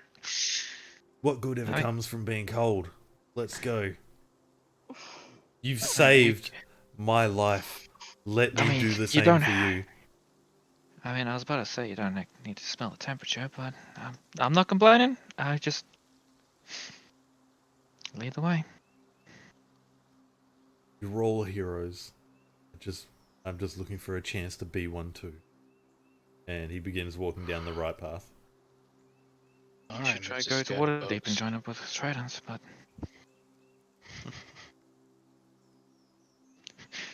Yes, we're take following. take the Blue Alley challenge. Run the gauntlet. Yes. Yeah, what's his face who he gave the statue to last time? All he's done with it is kept it until Blue Alley opened again, took it back in and put it back. Reset everything and left. Reset. Are you sure you wish to reset this week's instance? Yeah, that's the one.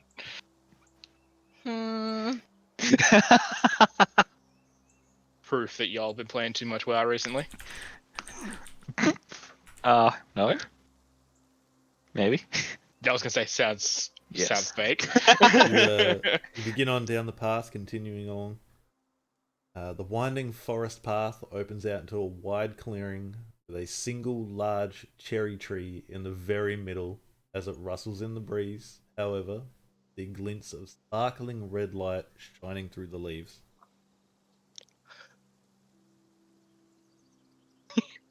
Well, that's creepy. Moving on. And we turn around and we go right back. Well, too creepy for me. Time to leave. Detective, there's a pool of the killer's blood in that in that hallway. Ew, gross.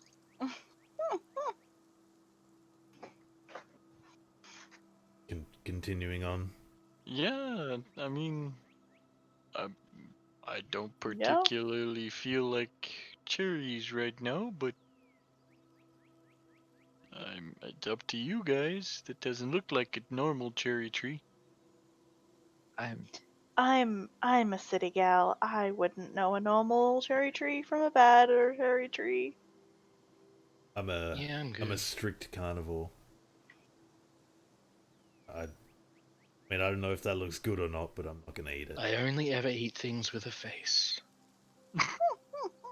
Ever tried God. giraffe? Oh, absolutely, it's great. I think I've still got some tongue jerky around here, and he's fiddling as he walks. Yeah, no, I suppose we just keep walking. Bye, cherry tree. You were a fun encounter we ignored. Yeah, I don't think we should mess with it. Get on. And Schultz just passes directly around it, Turns out that's continues where on. Giant Slayer lives. Yeah. As you continue on, you hear, "Help, I'm in here." Okay, bye. It's like, we go right back to Decisions what did he made. flick the There's shit no on back that? button. Bye. Collection of small children stored inside the house, inside the tree. Giant Slayer will remember that. You continue on again. Another mile or two, the path starts to narrow a bit and the edges start to get more overgrown. Schultz looks at you all and says, "Look, rock isn't too far off. After that, we're all on our own." Whoop. The path continues to wind uphill for some time, but eventually the trees begin to thin out and you find yourself following a fast flowing stream. Coming to the top of a small rise, you spot the source of the water, the Weeping Rock itself. See a grey boulder that is easily 50 foot high and topped with moss. From this angle, the huge rock bears a striking resemblance to a stony face with a low cave for a mouth and craggy nose. A steady gush of water flows from two wide holes that resemble sad, weeping eyes before flowing down the hill towards you. Hey, Valaria, didn't you say you only eat things with a face? No, talking about what's his face over there. I love these drawings.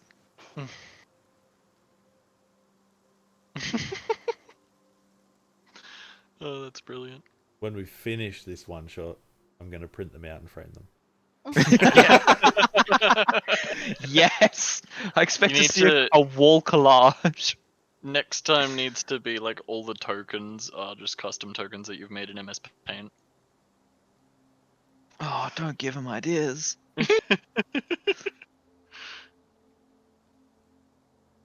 Alright, well, there's your Weeping Rock. Where do we go from here? He begins walking down, like towards the past the rock, and begins like looking around. The path ends, almost at the Weeping Rock, and he begins looking around into the forest. Says, "Well, Pella said supposed to be around here somewhere. I just Weeping Rock's as far as I've come. We're sort of on our own now." You said the path ends here? Yes. Could she possibly be inside Weeping Rock? I don't know. I mean, I don't think anything can live in there. I've just Maybe she is Weeping Rock. maybe the Weeping Ooh. Rock was the friends we made along the way. Well, that's really unfortunate because I didn't make any friends on the way here. Oh, that sucks to be you. You made friends? No, someone named Giant Crusher, whatever it was, probably wouldn't fit in a tiny little hole like that.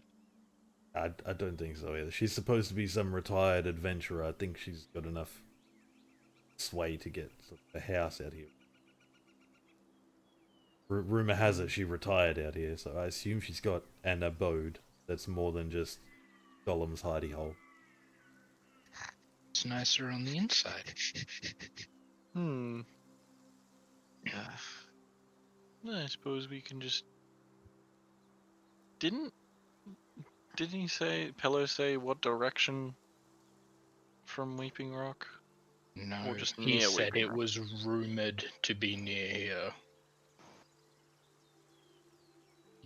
Can I make a quick perception check to try and scan through the trees or see if there's any slight faint path or something to try and hint or something off in the distance of the forest?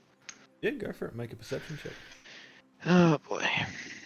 Yeah, I'll join in on that one. Why not?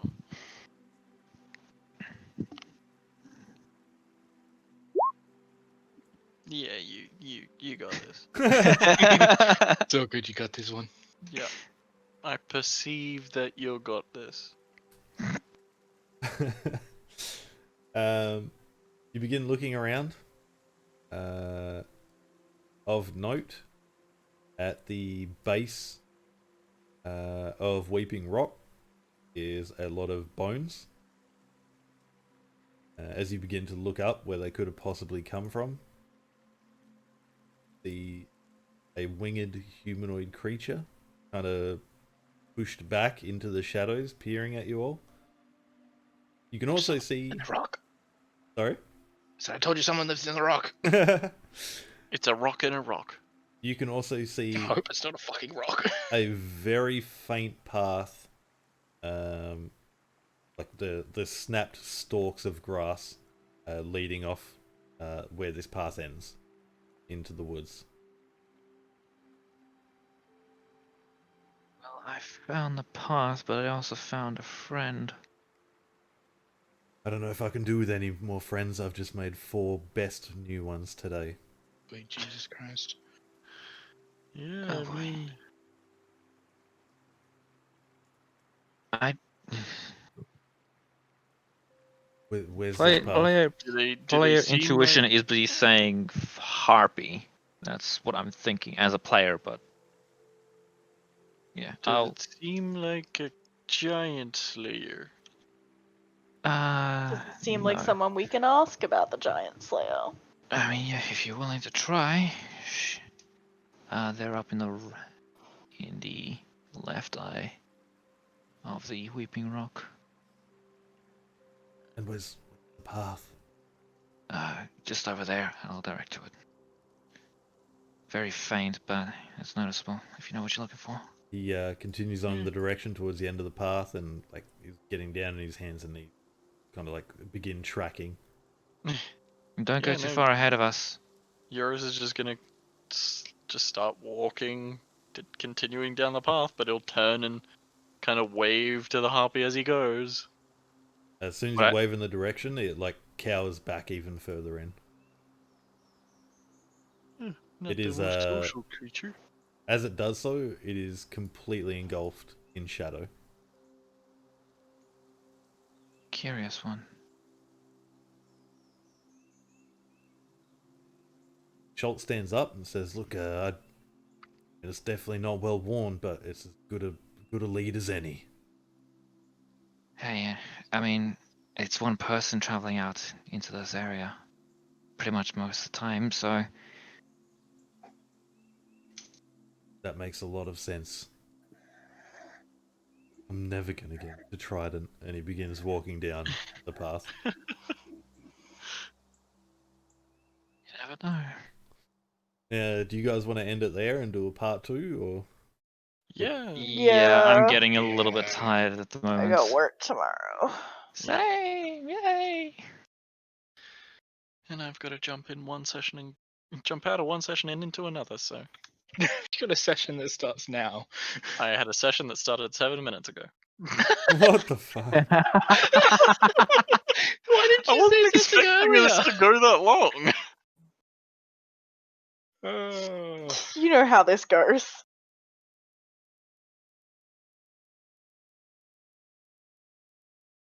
So thank you everybody for dropping by. We're going to end the session there. This has been Giant Slayer, written by MT Black. It's available on DM's Guild. If you're enjoying the stream, please consider following. You can see all the previous VODs on YouTube. Please consider subscribing there. This session, Trident, will be available on YouTube 7:30 PM Australian Eastern Time on Thursday night. Thank you, everybody. Have a good night.